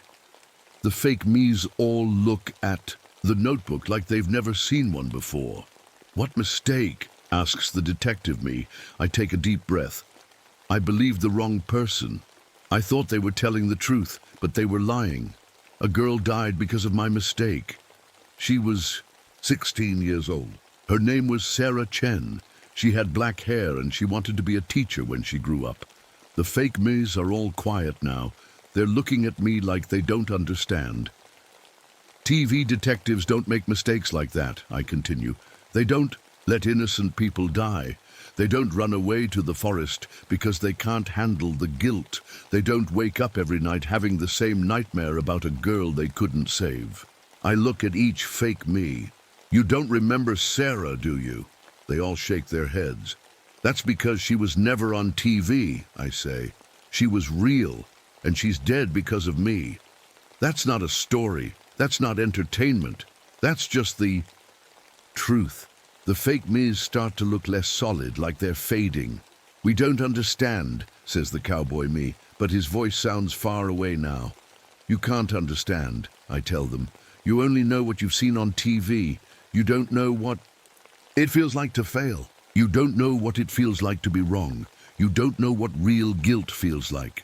The fog starts swirling around them. One by one, they disappear back into the mist. Wait, calls the detective me as he fades away. Don't you want to be perfect? Don't you want to always win? No, I say, I just want to be real. But as the last fake me disappears, I hear something that makes my blood turn cold. A scream, a woman's scream, and I know it's Amanda, the real Amanda. I run toward the sound, crashing through the fog. My shoulder scar is burning so bad I can barely think, but I have to find her. That's when I see something that makes me stop dead in my tracks. There's a huge fallen tree ahead of me. It's hollow inside, like a tunnel, and sticking out of one end I can see two legs, human legs, Amanda's legs. I stare at the legs sticking out of the hollow log. They're not moving. I run over and grab them, pulling as hard as I can. Amanda slides out of the log. Her eyes are closed, but she's breathing. Her skin feels cold and clammy, like she's been sick for days. Amanda, I shake her gently. Wake up. Her eyes open slowly. When she sees me, she tries to smile, but something's wrong. Her mouth moves, but the words that come out don't match. New Sparkle Bright gets your teeth their whitest, she says in a cheerful, commercial voice. I feel like someone punched me in the stomach. Amanda, it's me, it's truth. For a limited time only, she continues. Call now and we'll double your order. Her voice sounds like Amanda, but the words are all wrong. It's like someone replaced her brain with a broken radio. I check her head for injuries. There's no blood, no bumps. But when I look into her eyes, I can see thin grey lines moving across them, like TV static. What did it do to you? I whisper. Amanda sits up, but her movements are jerky, like a puppet being controlled by someone who doesn't know how puppets work. Amanda is not available right now, she says in a robotic voice. Please leave a message after the tone. Beep. My hands start shaking. The thing didn't just copy Amanda. It broke her. It took her mind and filled it with TV commercials and answering machine messages. That's when I hear laughter behind me. Cold, electronic laughter that sounds like it's coming from a dozen different TV shows at once. I turn around and I see it. The thing that's been copying people stands at the edge of the clearing, but now it's not trying to look human anymore. It's huge, maybe 8 feet tall. Its body looks like it's made of old TV sets stacked on top of each other. Dozens of screens flicker and buzz with static. Some show commercial ads, some show bits of TV shows, some show nothing but grey snow. Where its face should be, there's one big screen. And on that screen I can see myself, but it's not showing me as I am now. It's showing me as all the different TV versions of me that I saw before. The detective, the cowboy, the spaceman. They're all there, changing from one to another like someone flipping channels. "Hello, Truth," the creature says. Its voice comes from all the screens at once, creating a horrible echo. "Thank you for helping me understand." "Understand what?" I ask, helping Amanda to her feet. She's still muttering commercial jingles under her breath. "Humans," it says, "you're so much more interesting than I thought. You're not perfect like the people on television. You make mistakes, you feel guilt, you run away from problems." The screens on its body start showing images. I see Sarah Chen, the girl who died because of my mistake. I see my old partner crying at her funeral. I see myself packing my bags and leaving the city. "How do you know about that?" I ask. "I learned it from you," the creature says. "When I copied you, I didn't just get your appearance. I got your memories, your real memories, not the fake ones from television." More images flash across its screens. My childhood, my first day as a police officer, the night I realized I wasn't cut out to be a detective. "But here's what I don't understand," the creature continues. "Why do you choose to be weak? Why do you choose to fail? Television shows you how to be perfect, how to always win, how to never make mistakes." I look at Amanda. She's trying to say my name, but it comes out as Truth Detergent cleans better than the leading brand. "Because perfect isn't real," I tell the creature. "TV isn't real. The people on those shows aren't real people. They're just pretending." "Pretending is better," the creature says. "Pretending doesn't hurt. But it's still not real."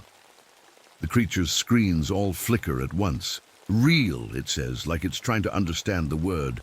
What is real? I think about this. How do I explain reality to something that only knows television? "Real is making mistakes," I say. "Real is feeling bad when you hurt someone. Real is being scared and not knowing what to do. Real is failing and having to live with it." "That sounds terrible," the creature says. "It is terrible," I agree. "But it's also beautiful.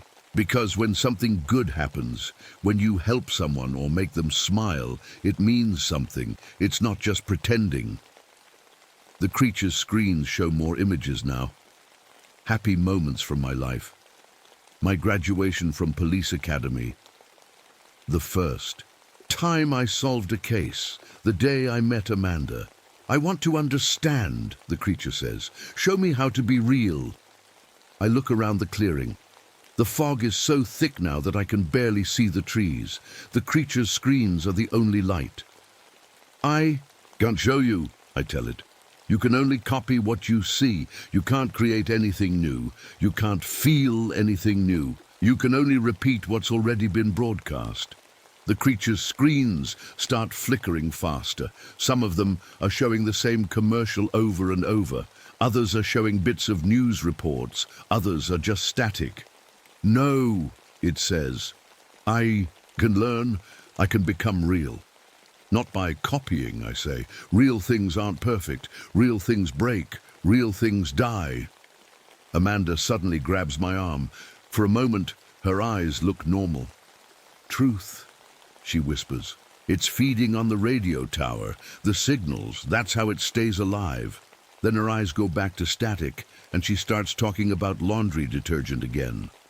I look at the creature. Its body is made of old TV sets, but I can see cables running from it into the ground. Following the cables with my eyes, I see they lead toward the radio tower on the mountain. You're connected to it, I realize. The tower, that's where you get your power. The creature's main screen shows a close-up of my face. Very good, detective, but you can't stop me. I'm part of every broadcast now, every television signal, every radio wave. I exist wherever there are screens. It's right. I can't destroy a radio tower with my bare hands. And even if I could, there are towers everywhere. This thing could spread to every TV and radio in the world. But then I remember something the creature said earlier. You said you learned my real memories, I tell it. Yes. All of them? Yes. Then you learned something else, something that's not on television. The creature's screens. Pause. What? I take a deep breath. I don't know what's real anymore. After everything that happened, after all the mistakes I made, I can't tell what's true and what's false. I can't tell what's real and what's pretend. The creature's screens start showing question marks. I thought I knew the truth, I continue. But I was wrong. I'm always wrong. I don't know anything for certain. I don't know if my memories are real. I don't know if I'm real. I don't know if you're real. The creature's screens are flickering wildly now. That's impossible, it says. You must know something. No, I say, I don't know anything, and that's the truth. The creature makes a sound like a TV being turned off. Its screens start going dark, one by one. But if you don't know what's real, it says, then I don't know what's real, and if I don't know what's real, then The last screen goes dark. The creature falls apart like a pile of old TV sets. The screens crack and break. Smoke rises from the broken electronics. In the sudden silence, I can hear Amanda breathing normally. Truth, she says in her real voice. What happened? I help her stand up. Something that couldn't handle the truth about not knowing the truth. But as we walk away from the broken creature, I realize something horrible. Everything around me looks different now. The trees, the rocks, the fog. They all have a thin layer of grey static over them, like I'm seeing the world through a broken TV screen. I blink hard, but the static doesn't go away. Amanda, I say, do you see anything strange? No, she says. Everything looks normal. Why? I don't answer. I can't tell her that I'll never see the world clearly again. That defeating the creature left me seeing TV static over everything. That I saved her by sacrificing my own ability to tell what's real. As we walk back toward the ranger station, Amanda chatters about her research. She sounds normal now, completely herself. But every few minutes, she says something that sounds like it came from a commercial. The weather is nice today, isn't it? Just like sunny day fabric softener. She doesn't seem to notice when she does it. And I can't tell if she's really better, or if I'm just seeing what I want to see through the static that now covers my entire world. The only thing I know for certain is that I'll never be certain about anything again. And maybe that's the most real thing of all.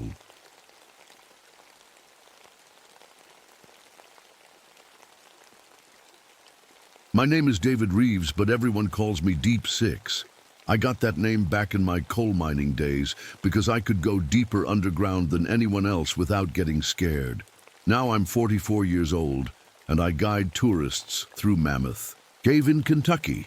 It's safer than mining, or at least it used to be. The cave feels different today. I've been walking these tunnels for 6 years now, ever since the black lung disease forced me out of the coal mines. But something's changed down here. The air moves funny, like it's keeping time with something far away. It reminds me of the clicking sound a Geiger counter makes, but that's crazy. There's nothing radioactive down here. I'm leading a family tour today. The Hendersons, Mom, Dad, and 2 kids. The father, Jack Henderson, looks sick, really sick. His skin has this weird yellow color and he coughs a lot. Reminds me of the guys I used to work with in the mines, the ones who breathed in too much. Coal dust. But Jack was never a miner. He was a soldier in that Gulf War everyone's been talking about on TV. "How deep does this cave go?" asked little Sarah Henderson. She's maybe 10 years old, with bright eyes that reflect my carbide lamp. "Deeper than anyone knows," I tell her. "We've mapped over 400 miles of tunnels, but there's always more to find." That's when I notice it. The limestone walls around us have this faint green glow. Not bright, just a whisper of light that shouldn't be there. I've seen these walls 1,000 times. They don't glow. They never glow. The water dripping from the ceiling sounds wrong too. Instead of random drips, it's falling in a pattern. Drip, drip, drip, pause. Drip, drip, drip, pause, like gunfire. Like the artillery sounds I hear on the news when they show footage from Iraq. "Dad, why is your watch beeping?" asks Tommy Henderson, the older boy. Jack looks down at his wrist. His face goes white. "It's not supposed to do that," he whispers. My carbide lamp flickers. That's weird because I just filled it this morning. The flame dances like it's responding to something I can't see. On the cave wall, shadows move in ways that don't match our movements. Mrs. Henderson, Linda, I think, pulls her jacket tighter. "It's cold in here." But it's not cold. If anything, it's getting warmer. The cave stays at 54 degrees. Year-round, always has. But right now, it feels like summer heat is creeping in from somewhere deep below us. The bats overhead are acting strange too. Usually, they hang alone or in small groups. Today, they're flying in perfect lines, like military jets in formation. Their wings beat in rhythm with Jack's beeping watch. Even the rocks have gone military and started glowing. I mutter under my breath. "What did you say?" Linda asks. "Nothing, Mom. Just thinking out loud." But I'm not thinking about nothing. I'm thinking about the news reports I've been watching. Every night, all that talk about depleted uranium weapons being used in the war. Uranium. That's radioactive, isn't it? And radioactive things glow green sometimes. The flowstone formations along the cave walls pulse like heartbeats. Slow, steady pulses of that same faint green light. It's beautiful and terrifying at the same time.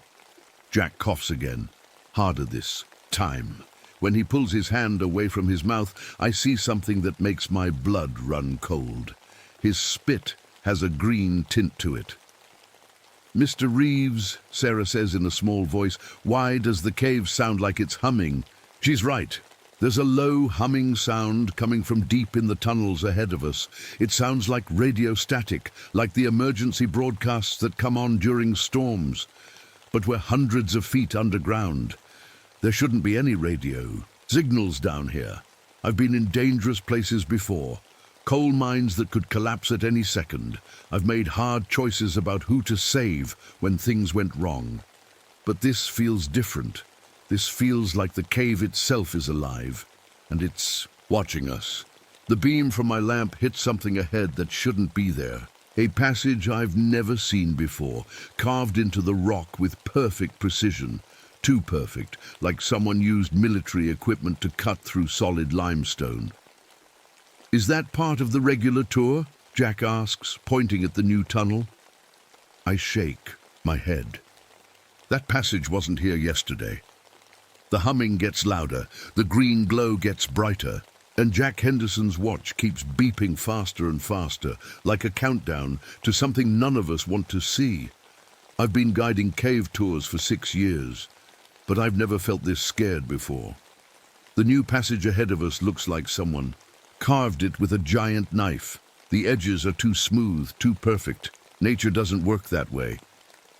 "Stay close to me," I tell the Henderson family. My voice sounds calm, but my hands are shaking a little. Jack's watch keeps beeping. The sound echoes off the cave walls and comes back to us from different directions. It's like the cave is full of invisible clocks, all counting down to something. "Maybe we should head back," Linda says. She's holding both her kids close, too. Part of me agrees. The smart thing would be to turn around right now, but I can't stop thinking about that new passage. In all my years underground, I've never seen rock cut so clean. It bothers me in a way I can't explain. The air tastes different too. Metallic, like when you put a penny in your mouth. It reminds me of the mines back home, but worse. In the coal. Mines, the air tasted like dust and sweat. This tastes like fear. Dad, look at this, Tommy says. He's pointing at something on the cave wall. I shine my lamp where he's looking. There's slime on the limestone, thick and green. It wasn't there an hour ago when I did my morning safety check. The slime glows softly, pulsing like a slow heartbeat. Don't touch it, I say quickly. Why not? Sarah asks. Because it might be dangerous. But I don't really know why it's dangerous. I just know it is. The same way you know not to touch a hot stove. Some things you feel in your bones. Jack coughs again. This time everyone hears the wetness in it, the kind of cough that means trouble. I've heard that sound before in the mines. Men who coughed like that usually didn't last long. How long have you been sick? I ask him. Since I got back from Iraq, he says. The doctors don't know what's wrong with me. They keep running tests, but everything comes back normal. Normal.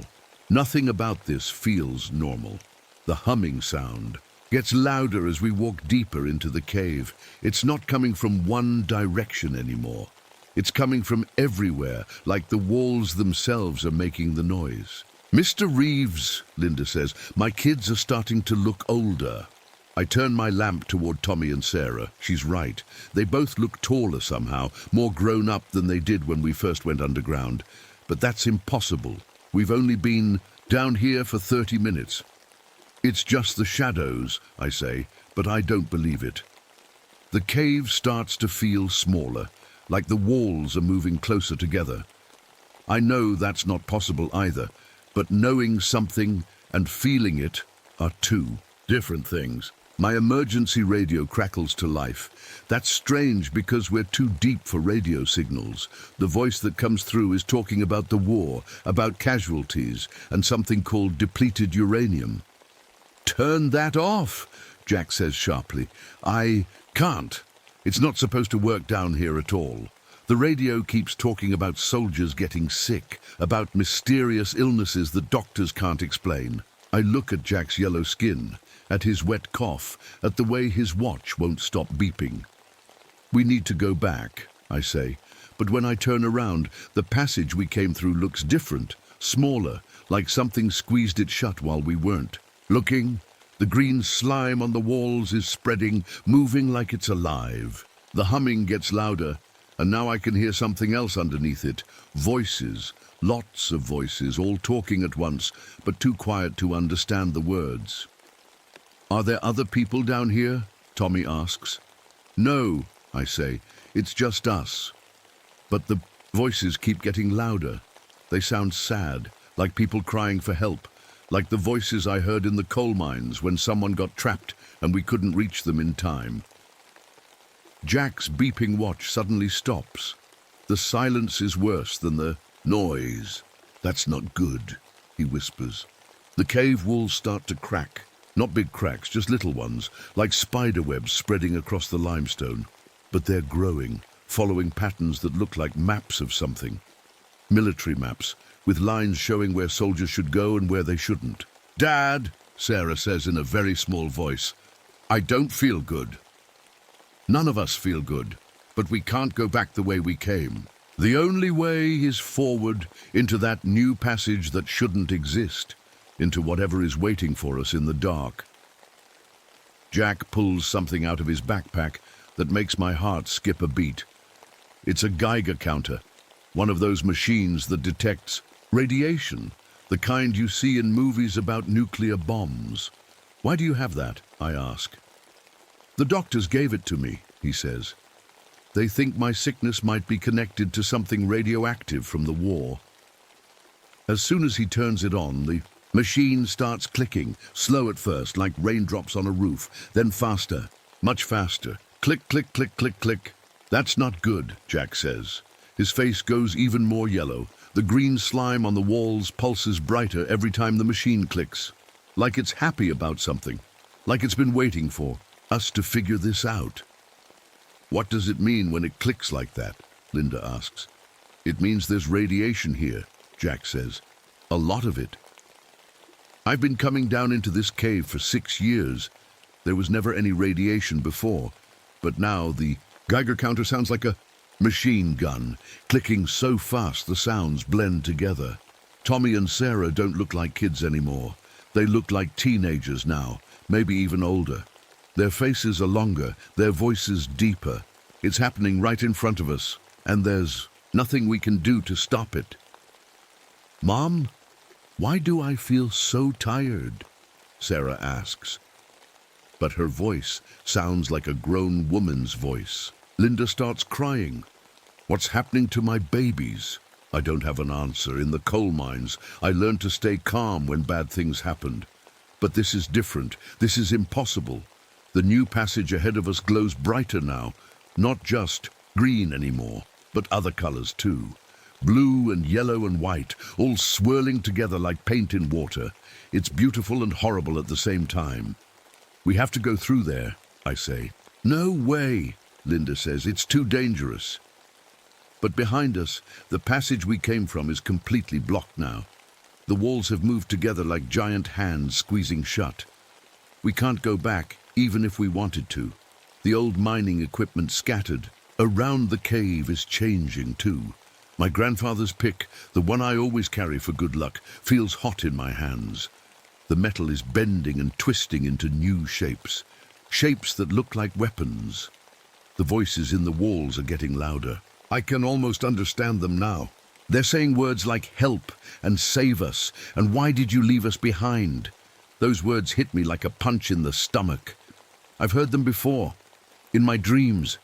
The dreams about the mine accident 5 years ago when I had to choose which men to save and which ones to leave behind. The cave knows about you, Jack says suddenly. What? It knows about the choices you made, the people you left to die. I want to ask how he knows about that, but his Geiger counter is clicking so fast now it sounds like a buzzsaw. The radiation levels are going through the roof. Tommy and Sarah look like adults now, full-grown adults, aging years in minutes. But Linda is getting younger. Her grey hair is turning brown, her wrinkles disappearing. The radiation is doing something to time, Jack says, making it go backward and forward at the same time. The cave walls start to shake, not like an earthquake, like something huge is moving around inside the rock, something that's been sleeping for a long time and is just now waking up.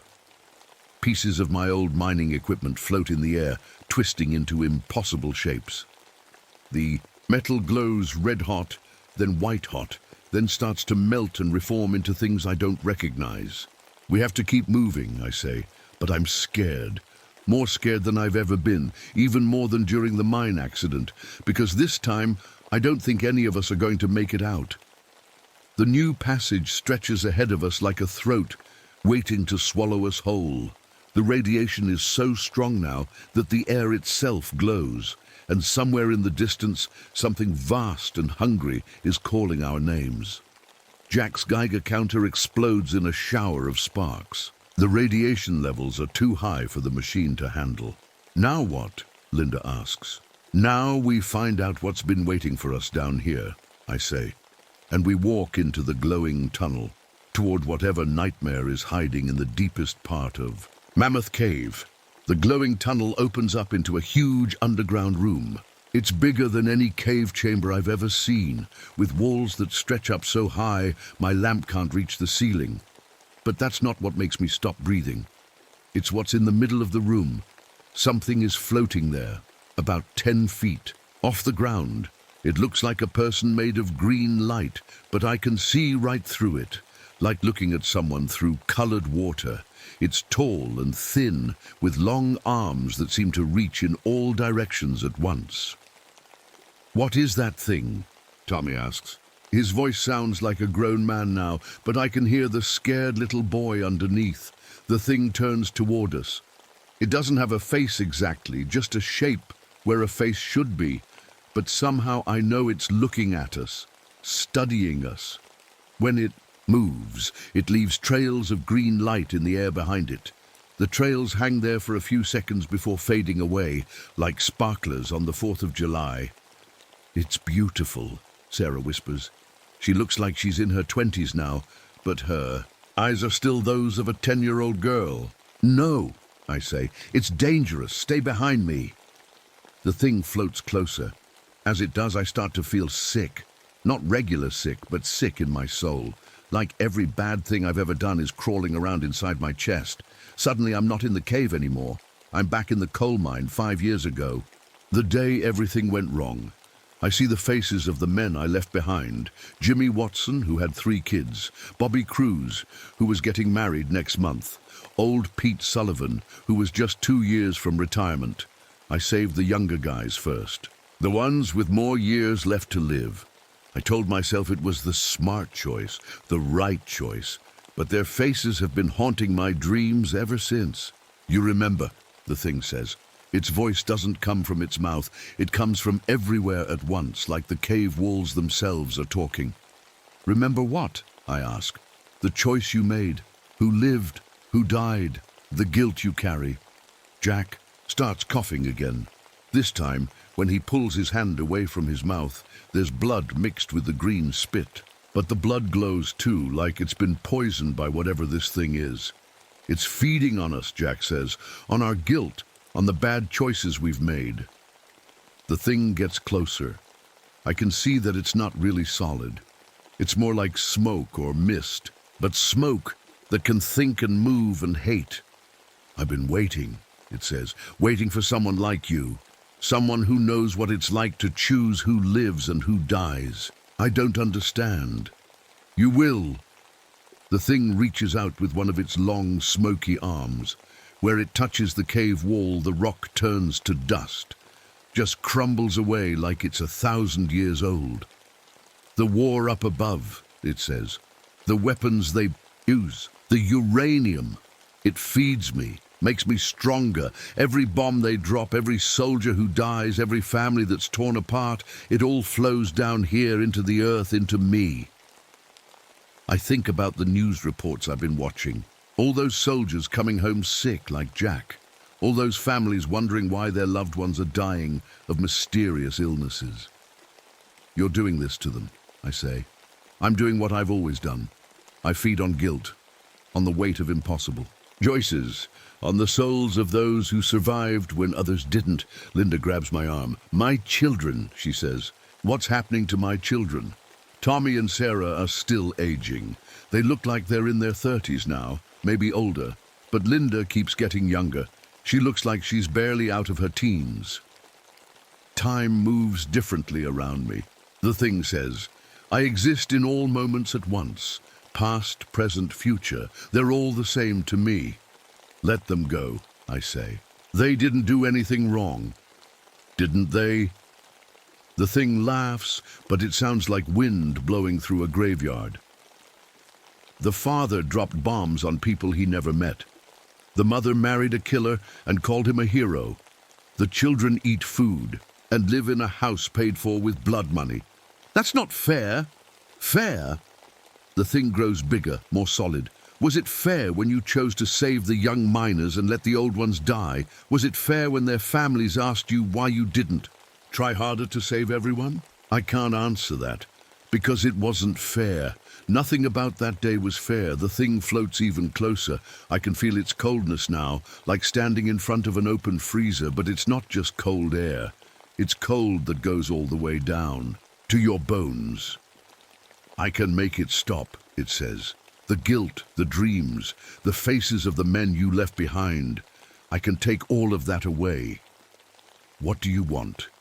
You, your life, your guilt. Feed me willingly, and I'll let the others go." I look at the Henderson family. Jack is getting sicker by the minute. The kids are almost middle-aged now.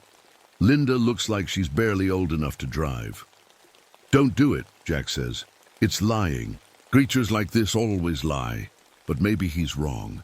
Maybe this is my chance to finally make up for what I did in the mine. To save someone, instead of letting them die. The thing waits, patient as stone, patient as death itself. and I have to decide who lives and who dies all over again. I don't have much time to think. Jack is getting worse by the minute. His skin isn't just yellow anymore. It's starting to turn grey, like the color of ash. The kind of ash left behind after something burns completely. Tommy and Sarah look like they're in their 40s now. Their hair is starting to turn grey at the edges, but their eyes still hold the fear of children who don't understand what's happening to them. Please, Linda begs. She looks like she's 16 years old. Help my family. The green thing floats closer to me. When it moves, I can smell something awful, like metal burning, like the smell that hung in the air after the mine collapse. You're thinking about it, it says. Good. Think harder. Shut up, I tell it, but I am thinking about it. Because this is exactly like the mine accident all over again. I can't save everyone. I have to choose. In the mine, I chose the younger guys because they had more life left to live. It seemed logical then, but logic doesn't help you sleep at night when you see the faces of the men you left behind. What happens if I say yes? I ask. You come with me forever, and they go free. All of them. All of them. Jack coughs up more blood. This time, there's so much of it that it makes a pool on the cave floor. The blood glows green, and where it touches the rock, the stone starts to crack. Dad? Tommy says, but he sounds like an old man now. Dad, I can't see very well. That's when I notice something terrible. The aging isn't just changing how they look, it's making them sick, really sick. Tommy's eyes are getting cloudy, like an old person's eyes. Sarah's hands are shaking like she has some kind of disease. They're dying, I say. Yes, the thing agrees. Time is killing them slowly, but I can stop it. For a price. I look around the cave chamber, searching for another way out. There has to be something I can do, some way to save them without giving up my life. That's when I see it. The walls of this room aren't natural cave walls. They're too straight, too smooth, like someone built this place on purpose. And running through the walls, I can see veins of something that glows bright green. Uranium, I whisper.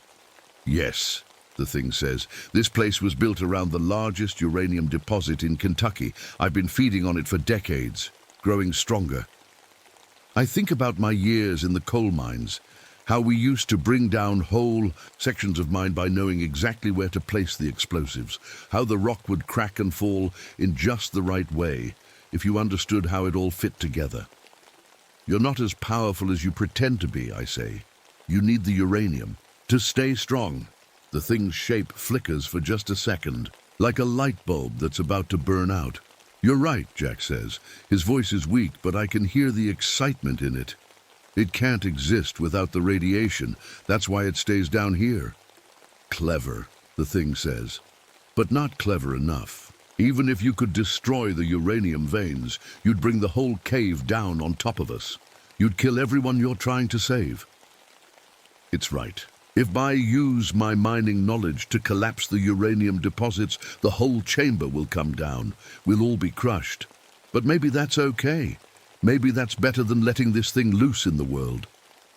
There's another way, I say, though I'm not sure I believe it yet. What way?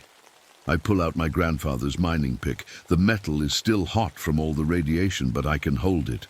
Just barely. In the mines, we learned that you don't always have to bring everything down at once. Sometimes you can redirect the collapse, make it go where you want it to go instead of where it wants to go. The thing laughs. You think you can control me. I'm older than your entire species. I was here when the first uranium was buried in these rocks millions of years ago. Maybe, I say, but you're still just energy, and energy has to go somewhere. When it's released, I start walking toward the largest vein of glowing uranium in the wall. The thing follows me, curious now instead of threatening. What are you doing? Linda asks. Something stupid, I tell her, but maybe it'll work. Jack struggles to his feet. He looks like he's about to collapse, but his eyes are clear. I know what you're thinking, he says. You want to crack the uranium vein and channel the energy back into the earth instead of letting it flow into that thing. Something like that. It might work, but you'd have to stay here to make sure the energy keeps flowing in the right direction. You'd have to... He doesn't finish the sentence. He doesn't need to. We both know what he means. I'd have to stay here and die to save them. Just like in the mine, another impossible choice. The green thing floats between me and the uranium vein. You can't, it says. And for the first time it sounds scared. You don't understand what you're dealing with. I understand enough. I raise my grandfather's pick and look at the Henderson family. Tommy and Sarah look like they're in their 50s now, but they're still somebody's children. They still deserve a chance to live. Get ready to run, I tell them, and I swing the pick as hard as I can into the glowing green vein in the cave wall. The pick hits the uranium vein with a sound like breaking glass. Bright green light explodes out of the crack, brighter than the sun. I have to close my eyes, but I can still see the light through my eyelids. The green thing screams, not with its mouth, but with its whole body. The sound comes from everywhere at once, like the cave itself is in pain. "What have you done?" it shouts. "Something I should have done years ago," I say. "Made the right choice instead of the easy one." The uranium energy starts pouring out of the crack like water from a broken dam. But instead of flowing toward the thing, it's flowing down into the rock below us. I can feel it spreading through the limestone, following the natural cracks and channels. "Run!" I yell to the Henderson family. "Get out of here now!" But they don't move. They're staring at something behind me. I turn around and see that the green thing is changing, getting smaller. The bright glow around its body is fading like a dying flashlight. "You don't understand," it says. Its voice is weaker now, more human. "I'm not just some monster. I'm every soldier who came home from war carrying guilt. I'm every person who had to choose who lives and who dies. I'm part of you." "Maybe," I say, "but that doesn't mean I have to let you hurt other people." The crack in the uranium vein is getting bigger. More energy pours out, and I can feel it flowing through my body. It should hurt, but it doesn't. It feels warm, like standing in sunlight after being cold for a long time. "The energy," Jack says, "it's going through you. You're channeling it into the ground." He's right. I can feel the uranium radiation flowing into me and then down through my feet into the rock below, like I'm some kind of human lightning rod. But I know what this means. The radiation is killing me, just like it's killing the green thing. The difference is, I'm choosing to let it happen. "Dad, you're getting younger," Sarah shouts. I look at Jack. She's right. The grey is leaving his skin. The yellow color is fading. He stands up straighter, like the sickness is flowing out of him. Tommy and Sarah are changing too. They're getting smaller, looking more like kids again. Linda is aging back to her normal self. "The thing was connected to all of us," Jack says. "As it dies, we're going back to normal." The green thing is almost gone now, just a faint outline floating in the air. "This isn't over," it whispers. "There are others like me, in every place where uranium touches the earth, every nuclear weapon, every power plant, every bomb, they all feed us. We're growing, stronger." "Then people will have to make the same choice I'm making," I say. "Someone always has to choose." The thing fades away completely, but I can still feel the uranium energy flowing through me. It's getting stronger, not weaker. "David," Linda says, "you have to let go. You have to stop channeling the energy." "I can't," I tell her. "If I stop, it'll flow back into the air. It'll poison everything for miles around." "But you'll die." "Yeah, I probably will." The crack in the uranium vein is huge now, big enough to put your fist through. The energy coming out is like a river of liquid light. I can feel it burning through my body, but I hold on. I keep channeling it down into the deep rock where it can't hurt anyone. "There has to be another way," Jack says. Maybe there is, I say, but I can't think of one, and we're running out of time. My hands are starting to glow now, just like the thing's hands did. The radiation is changing me, turning me into something else, something that can handle all this energy without dying. Go, I tell them. Get back to the surface. Tell people. What happened down here? We can't leave you, Sarah says. She looks like a 10-year-old again, but her voice is steady and brave. You have to. This is my choice. Just like in the mine, I get to choose who lives and who dies, and I choose you. Jack helps Linda and the kids toward the passage that leads back up to the surface. But before they leave, he turns back to me.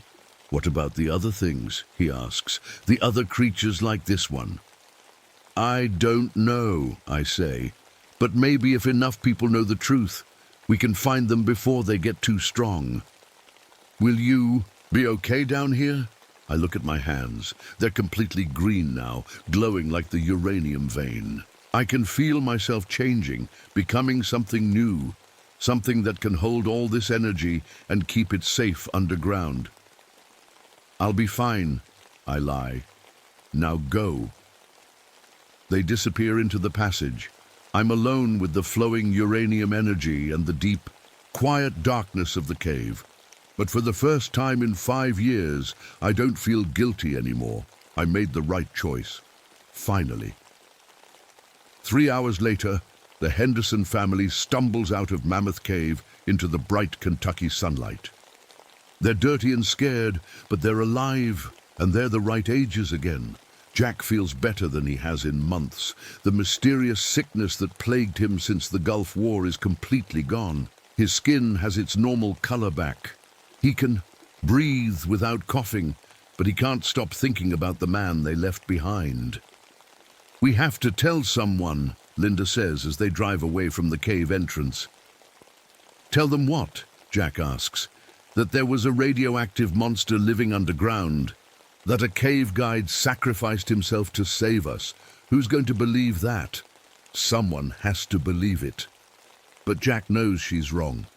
He's tried telling doctors about his Gulf War sickness for years. They ran tests and found nothing. They said it was all in his head.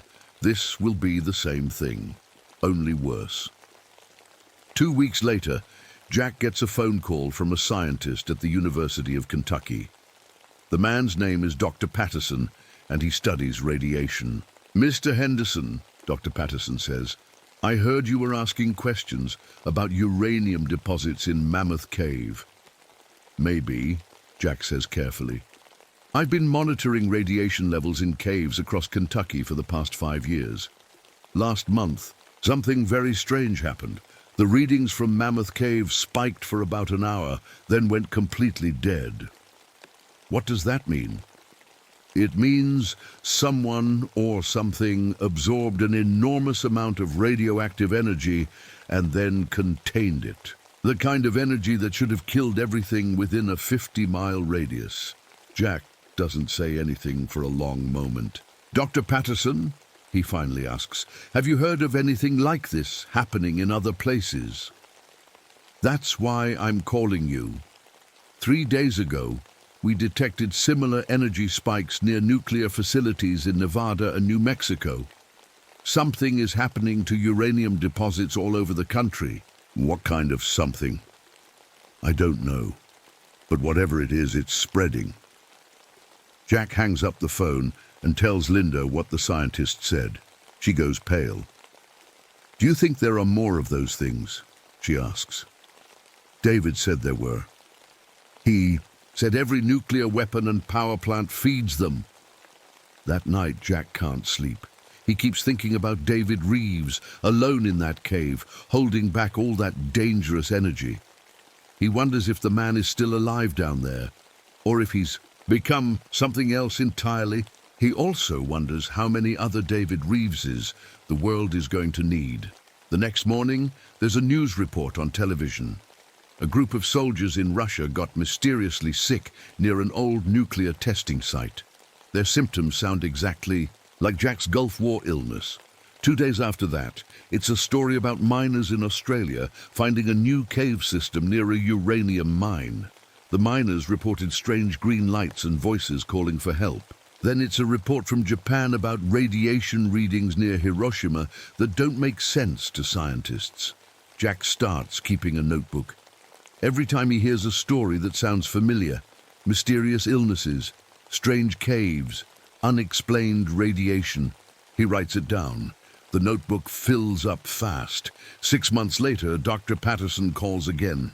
"Mr. Henderson, I need to ask you something, and I need you to tell me the truth." "Okay, what really happened in Mammoth Cave that day?" Jack looks at his notebook, full of stories from around the world, stories about things that shouldn't exist, but clearly do. "There are creatures living in places where uranium touches the earth," he says. "They feed on guilt and radiation, and they're getting stronger." "How do you know this?" "Because one of them almost killed my family, and a good man gave his life to stop it." Dr. Patterson is quiet for a long time. "I believe you," he finally says. "And I think I know why you're calling me back." "Yeah? Because we need to find these things before they get too powerful, and we need to find people brave enough to stop them." Jack closes his notebook and looks out the window at his children playing in the yard. Tommy and Sarah are the right ages now, healthy and happy.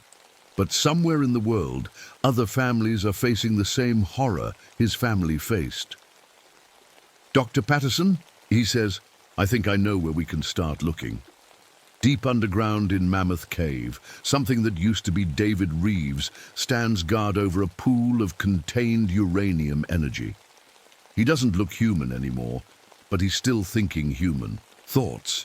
He's thinking about the choice he made, about the people he saved, about the other creatures like the one he defeated, growing stronger in caves and mines around the world. And he's thinking that someday, someone else is going to have to make the same choice he made. He just hopes they'll be brave enough to make it when the time comes, because the communion below is spreading and it's hungry.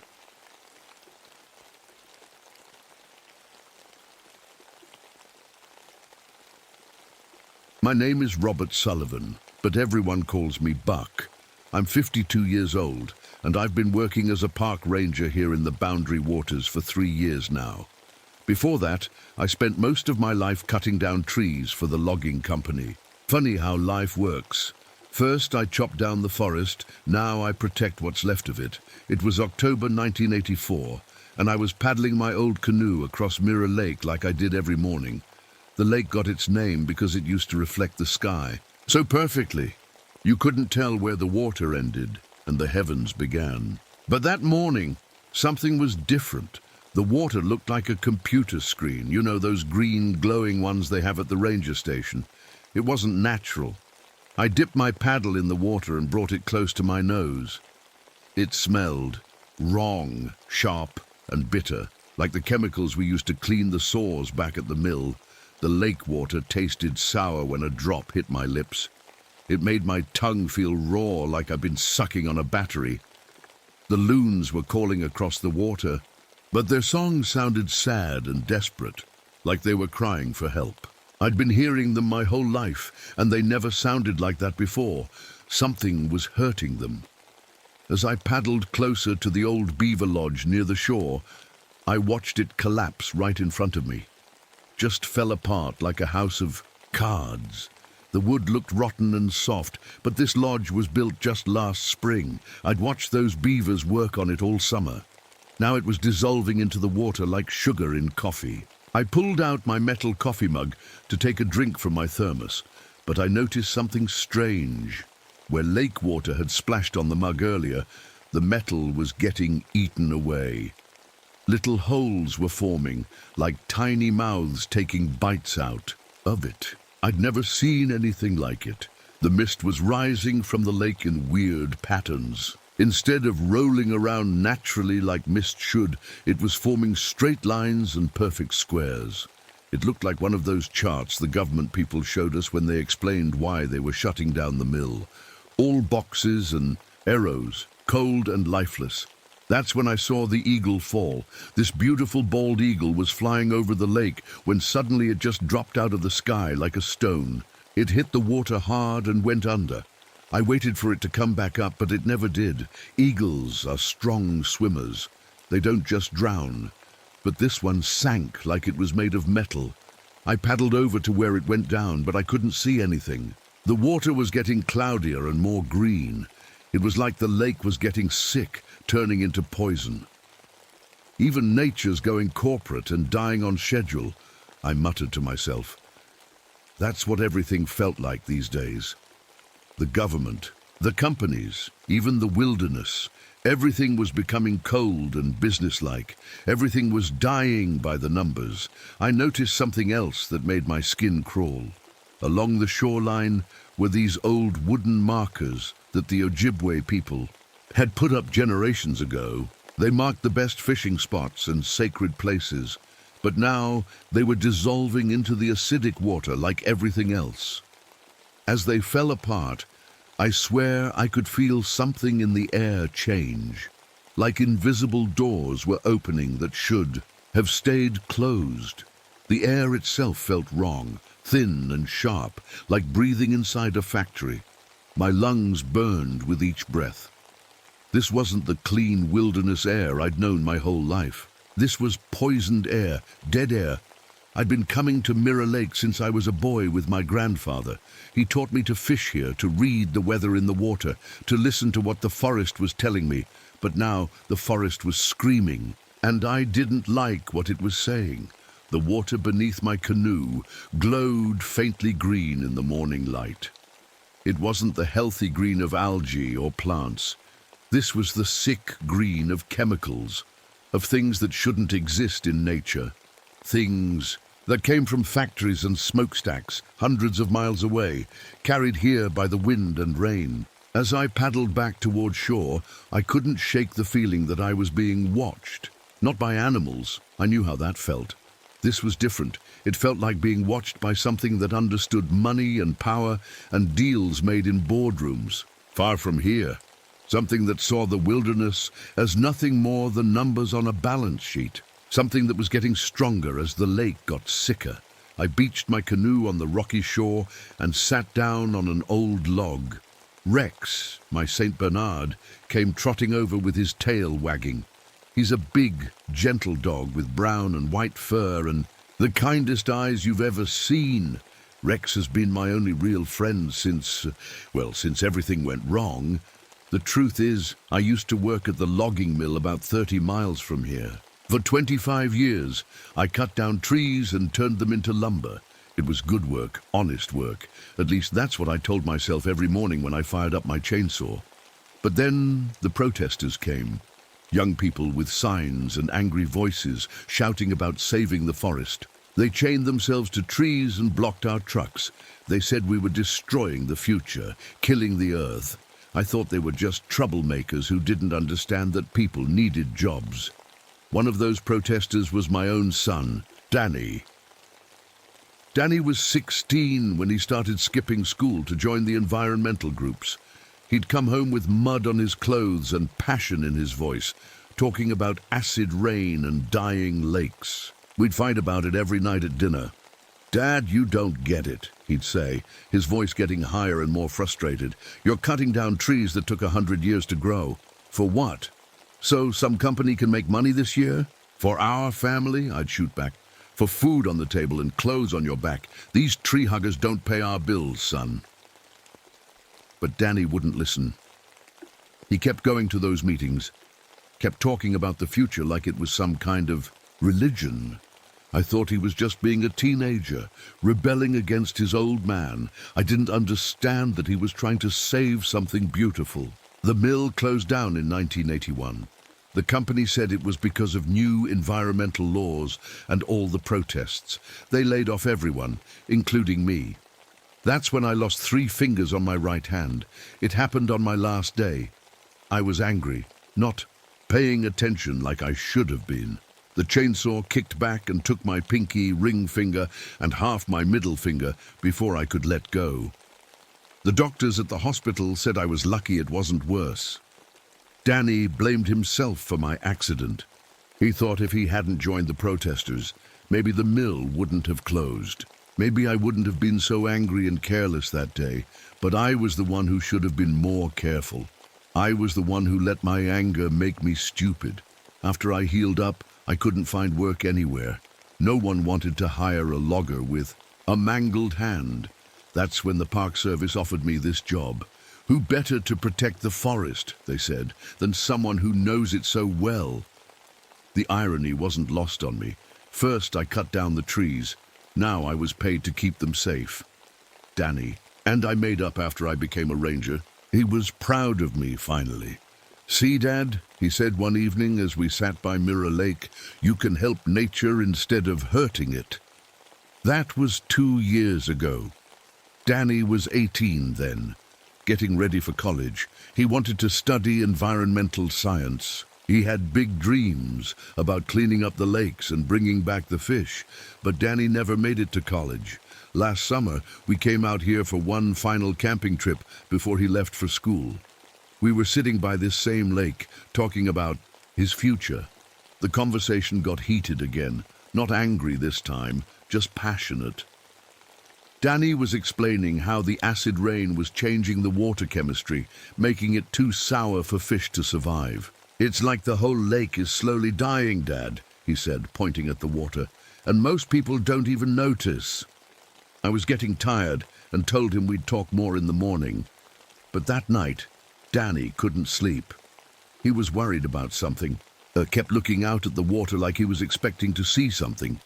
Around midnight, I woke up and found his sleeping bag empty. I called his name, but got no answer. Then I heard a splash from the lake. I ran to the shore with my flashlight, but the beam couldn't cut through the fog that had rolled in. I called and called for Danny, but he never answered back. The water was dark and still, like black glass. They found his body 3 days later, about a mile downstream. The sheriff said he must have gone for a midnight swim and gotten confused in the fog. Maybe hit his head on a rock. It was just an accident, they said, but I knew better. Danny was a strong swimmer. He'd been swimming in these lakes since he was 5 years old, and he would never go swimming at night, not in water he said was dying. Rex nudges my hand with his wet nose, bringing me back to the present. He's been with me since Danny died. My son found him as a puppy and named him Rex because he said the dog looked like a king. After the funeral, Rex just stayed, like he knew I needed him. But now Rex is acting strange. He won't drink from the lake anymore, and he keeps whimpering when the wind blows from the north. Dogs know things people don't. They can smell danger before we even know it's coming. I pull out my grandfather's old hunting knife and test the edge with my thumb. It's sharp enough to shave with. The blade is made from silver that came from a sacred mine up in Canada, or so my grandfather always told me. He said silver could protect you from things that weren't quite natural. I used to think that was just an old man's superstition. But lately I've been having dreams about wolves in business suits. They howl stock prices instead of moon songs, and their eyes glow green like the lake water. In my dreams, they're always getting closer. Rex suddenly stands up and growls low in his throat. His ears are pointed toward the water, and the fur on his back is standing up. I follow his gaze, but don't see anything unusual. Just the green glow of the poisoned lake, and the mist rising like smoke from a factory. But something is definitely wrong. The wilderness feels different now, hostile, like I'm not welcome here anymore. Like something else has moved in and claimed this place as its own. Rex's growling gets louder, and now I can see what's bothering him. About 50 yards down the shore, there's a campsite that wasn't there yesterday. I know every inch of this lake, and I make rounds twice a week. Someone set up camp during the night. But this isn't like any campsite I've ever seen. The tents are arranged in perfect rows, like office cubicles. 6 blue tents, all exactly the same size, all facing the same direction. They're spaced exactly, 10 feet apart, like someone measured with a ruler. No camper does that. People set up tents wherever it's comfortable, near trees for shade or close to the water. Not in a grid pattern like some kind of business meeting. Stay close, boy, I whisper to Rex as we walk toward the strange camp. The fire pit is cold, but it's perfectly round and built with stones that are all the same size. The logs are stacked in a neat pyramid, like a picture from a camping manual. There are 6 folding chairs around the fire, each one facing inward at the exact same angle. But there's no sign of the campers anywhere.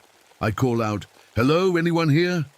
My voice echoes across the water and comes back sounding hollow and wrong. No answer. Rex sniffs around the tents, then backs away with his tail tucked between his legs. His whole body is shaking now. I've never seen him this scared. That's when I notice the tracks. In the soft mud around the campsite are paw prints bigger than any I've ever seen. They're not bear tracks. I know bear tracks. These are dog prints, but from a dog the size of a small horse. Each print is perfectly formed, like they were pressed into the mud with a stamp. The strange thing is, the prints are too perfect. Real animal tracks are messy. Animals step on sticks, slide a little in mud, leave claw marks at different angles, but these tracks look like they were designed by someone who had never actually seen a real animal walk. I follow the tracks away from the campsite. They lead up to a big pine tree about 20 feet from the water. The tree trunk has deep scratches carved into it, exactly 20 feet off the ground. No animal can reach that high. Even a bear standing on its back legs can't scratch above 12 feet. But these aren't random scratches. They form letters. P-R-O-F-I-T. The word prophet is carved into the tree in letters 2 feet tall. My hands are shaking as I take out my radio to call the main ranger station. But instead of the normal dispatcher, I hear something that makes my blood run cold. "Stock prices for October 15th, 1984, says a calm voice through the static. Lumber futures up 3%. Paper mill stocks showing strong gains. Environmental protection costs down 15% due to reduced enforcement." I turn the radio off and on again, but the same voice keeps reading stock reports. This is supposed to be an emergency radio that only connects to the Park Service. It shouldn't be picking up financial news. Rex whimpers and presses against my legs. He's staring at something behind me. I turn around and see more signs that this place has been invaded by something unnatural. The hiking boots from the missing campers are lined up next to a fallen log. 6 pairs of boots, all facing the same direction, arranged like they're waiting for an inspection. But it's not just that they're lined up neat and tidy, it's the way they're arranged. The boots form a pattern I recognize from my logging days. It's how we used to organize supply deliveries, biggest to smallest, left to right, with exactly 2 feet between each pair. No human arranges their boots like that when they're camping. I'm starting to understand that whatever happened to these campers, it wasn't natural. Something took them, and that something thinks like a business instead of like a living creature. The howling starts just as the sun begins to set. It's coming from across the lake, from the direction of Prophet Island. That's what the local Ojibwe people used to call it before the logging companies moved in. They said it was a cursed place where the spirits of greed lived. The loggers just called it the island and cut down every tree on it for paper pulp. Now nothing grows there, just bare rock and dead soil. The howling doesn't sound like normal wolves. It's too organized, too rhythmic. It sounds like a business meeting where everyone howls instead of talks. Like they're discussing quarterly reports in wolf language. Rex is trembling so hard, I can feel it through his fur. His eyes keep darting between the lake and the tree line, like he's trying to watch for danger from every direction at once. "It's okay, boy," I say, but my voice cracks. It's not okay. Nothing about this is okay. That's when I realize we're being herded. The howling is moving in a pattern around the lake, always staying behind us, always pushing us toward Prophet Island. Whatever is out there, it's not just hunting randomly. It has a plan. It's driving us towards something, like wolves driving deer toward other wolves waiting in ambush. But these aren't normal wolves. Normal wolves hunt for food. This feels like something hunting for a different reason, entirely. My radio crackles back to life. Market analysis suggests strong profits from reduced environmental oversight. The voice continues. Recommended strategy: eliminate all resistance to industrial expansion. I throw the radio into my backpack and grab Rex's collar. Come on. Boy, we're getting out of here. But as we head back toward my canoe, I notice something that makes my stomach drop. My compass isn't pointing north anymore. The needle is pointing directly toward the largest paper mill, 60 miles away. No matter which way I turn, the needle swings to point at that mill like it's the most important thing in the world. Like something is calling to it. Or something is calling from it. The howling gets closer, and now I can hear something else mixed in with it. Something that sounds like laughter, but not human laughter, corporate laughter. The kind of cold, calculating amusement you hear in boardrooms when someone announces they found a way to cut costs by cutting corners. Rex tugs at his collar, trying to pull me toward the canoe faster. Smart dog. He knows we need to get off this lake before dark. But as we reach the shore, I see something floating in the water that makes me stop dead in my tracks. Dead fish, dozens of them, floating belly up in the green water, but they're not scattered randomly like fish usually are when they die from pollution. They're arranged to spell out the logos of 3 major paper companies. Someone, or something, D, is sending a message. I push my canoe into the water as fast as I can, with Rex jumping in behind me. The sun is almost gone now, and the lake looks like a mirror made of green poison. I paddle hard toward the opposite shore, away from Prophet Island, and away from that organized howling. But I'm not fast enough. The howling stops suddenly, and the silence is worse than the noise. In that quiet, I can hear something big moving through the water behind us. Not swimming, walking, like something tall enough to wade through the deep parts of the lake without getting its head wet. Come on, I whisper, paddling harder. My arms are burning, but I don't dare slow down. Rex is pressed against the bottom of the canoe, whimpering. His ears are flat against his head, and he won't look back at whatever is following us. That's when I hear the voice. Dad! I stop paddling. My hands are shaking so hard I almost drop the paddle. It's Danny's voice, clear as day, coming from somewhere behind us on the water. Dad, why did you stop? I need to talk to you. I want to turn around. Every part of me wants to see my son again, to hear his voice one more time. But Rex is growling now, a low warning sound that tells me, this is not my boy. You killed my future for money, Dad. You chose your paycheck over my world. The voice is getting closer. I can hear footsteps in the water, big splashing steps like someone walking through puddles. But the steps are too heavy, too slow. Danny was light on his feet, quick and energetic. This sounds like something much bigger, trying to sound like my son. I force myself to keep paddling, but the voice follows. Look at me, Dad. Turn around and look at what your greed created. Against my better judgment, I turn my head just enough to see over my shoulder. What I see makes me wish I hadn't looked. It's walking upright through the water like a man, but it's 9 feet tall and covered in grey fur. The head is a wolf's head, with yellow eyes that glow like headlights. But it's wearing clothes. A business suit made from what looks like tree bark and more grey fur. In one massive clawed hand, it carries a briefcase. Not a normal briefcase, but one that looks like it's made from bones held together with fishing line.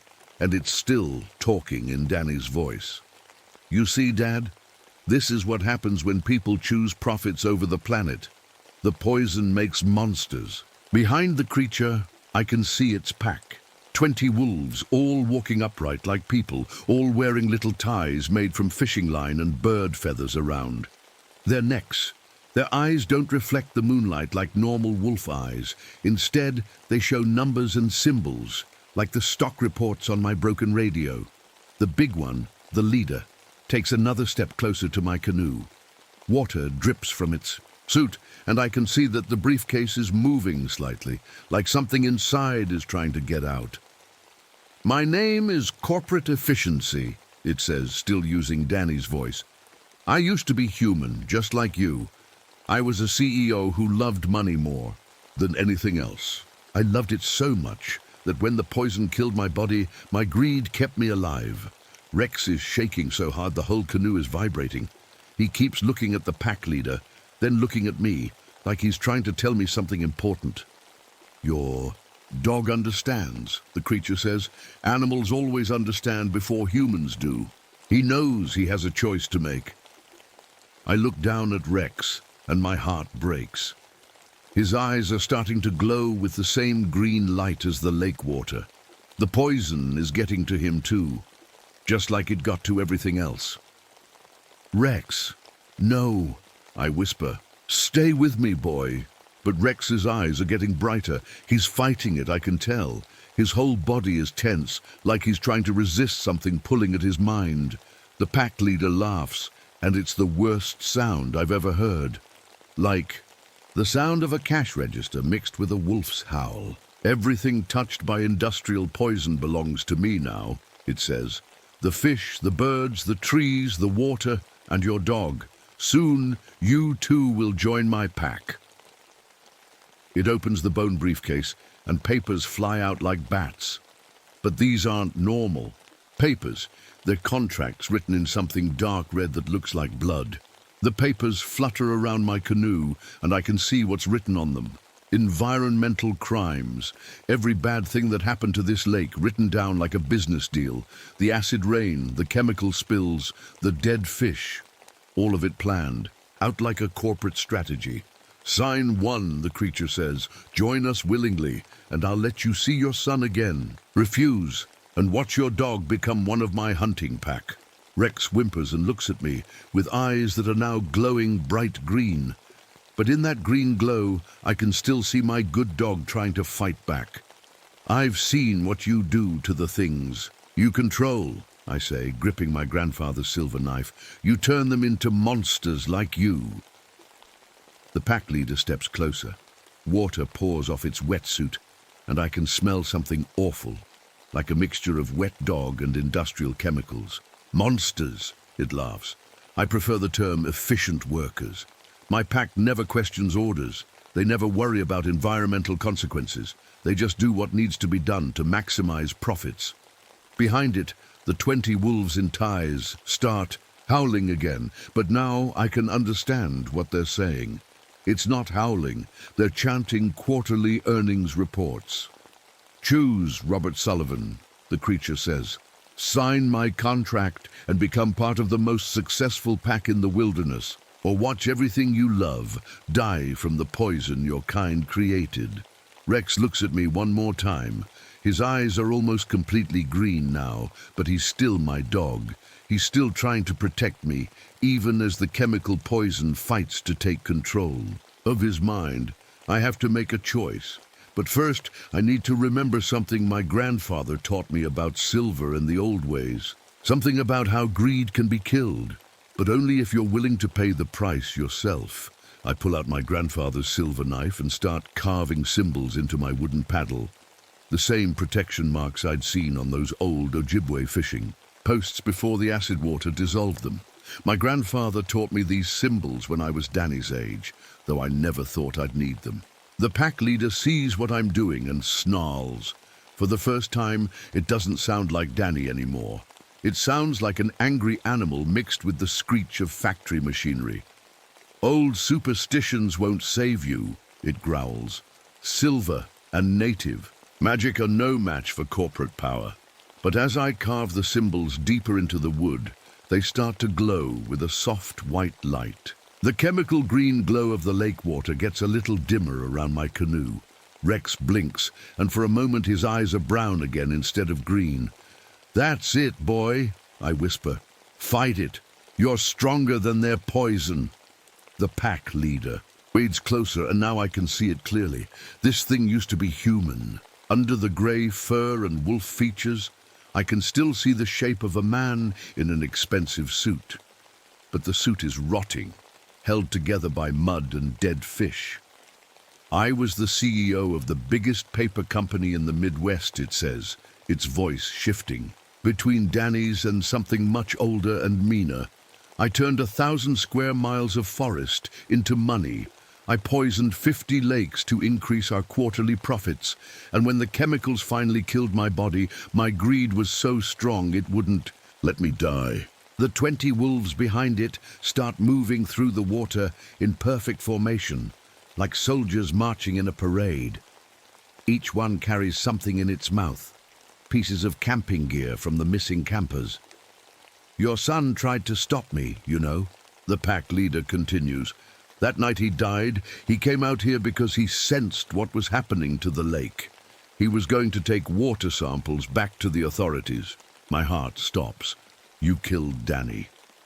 I offered him the same choice I'm offering you. Join my pack, help me turn this wilderness into profit, and live forever as part of my corporate family. He refused. The rage hits me like a physical blow. This thing murdered my boy, and it's been using Danny's voice to torment me. So I held him under the water until he stopped struggling, it says with Danny's voice. But I kept his voice as a souvenir. CEOs like to collect trophies. I grip the silver knife so hard, my knuckles turn white. The symbols on my paddle are glowing brighter now, and the pack leader takes a step back. You made one mistake, I tell it. You used my son's voice to hurt me. But Danny's voice also reminds me why I need to fight. I start paddling toward the creature instead of away from it. Rex barks, a normal, healthy bark, and the green glow fades from his eyes completely. The pack leader raises its briefcase like a weapon. You can't win, Sullivan. I have an army of poisoned animals under my control. I have the power of industrial greed behind me. Maybe, I say, standing up in the canoe with my knife ready, but you forgot something important about greed.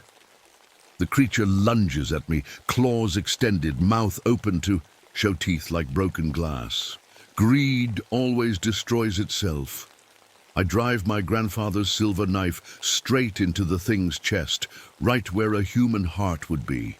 The blade slides in easy, like cutting through wet cardboard. The pack leader screams, but not with Danny's voice anymore. Now it sounds like 20 different voices all screaming at once, the voices of every person whose greed helped poison these waters. This is for Danny, I whisper, and for every living thing you murdered for money. The creature falls backward into the water with a splash that sounds like a tree falling. Black blood pours from the wound, but instead of mixing with the lake water, it rises up like smoke and disappears. The 20 wolves in ties start howling, but their howls are getting higher and more desperate. One by one they sink into the water and don't come back up. Rex barks again, and this time it's a happy bark. His eyes are completely brown now, and his tail is wagging. But something's wrong with me. I can feel the chemicals in the water affecting me too. My throat burns, and my vision is getting blurry.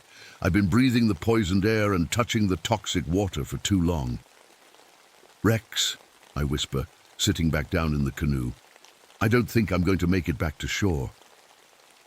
But then something amazing happens.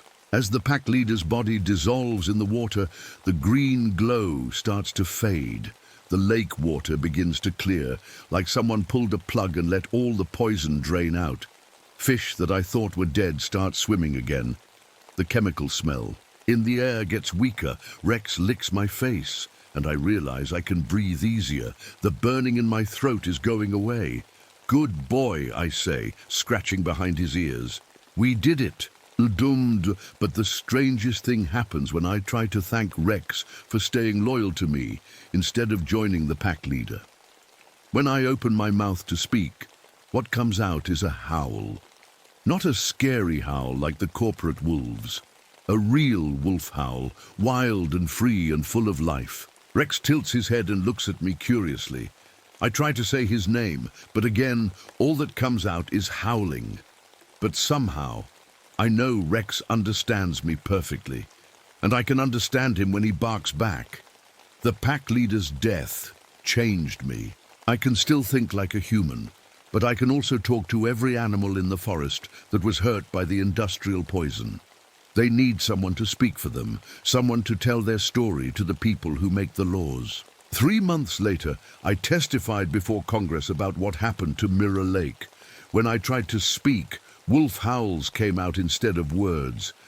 But somehow, everyone in that room understood exactly what I was saying. They passed the strongest environmental protection laws in history the next week. I still work as a ranger, and Rex is still my partner, but now we protect the wilderness in a different way. Every animal that was hurt by chemical pollution can talk to me, and I can howl their stories to anyone who will listen. Danny would be proud. I finally became the environmental activist he always wanted me to be, even if I have to howl instead of talk to do it. Some nights, when the moon is full and the lake is clear again, I howl Danny's name across the water. And sometimes, in the echo that comes back, I swear I can hear him howling back.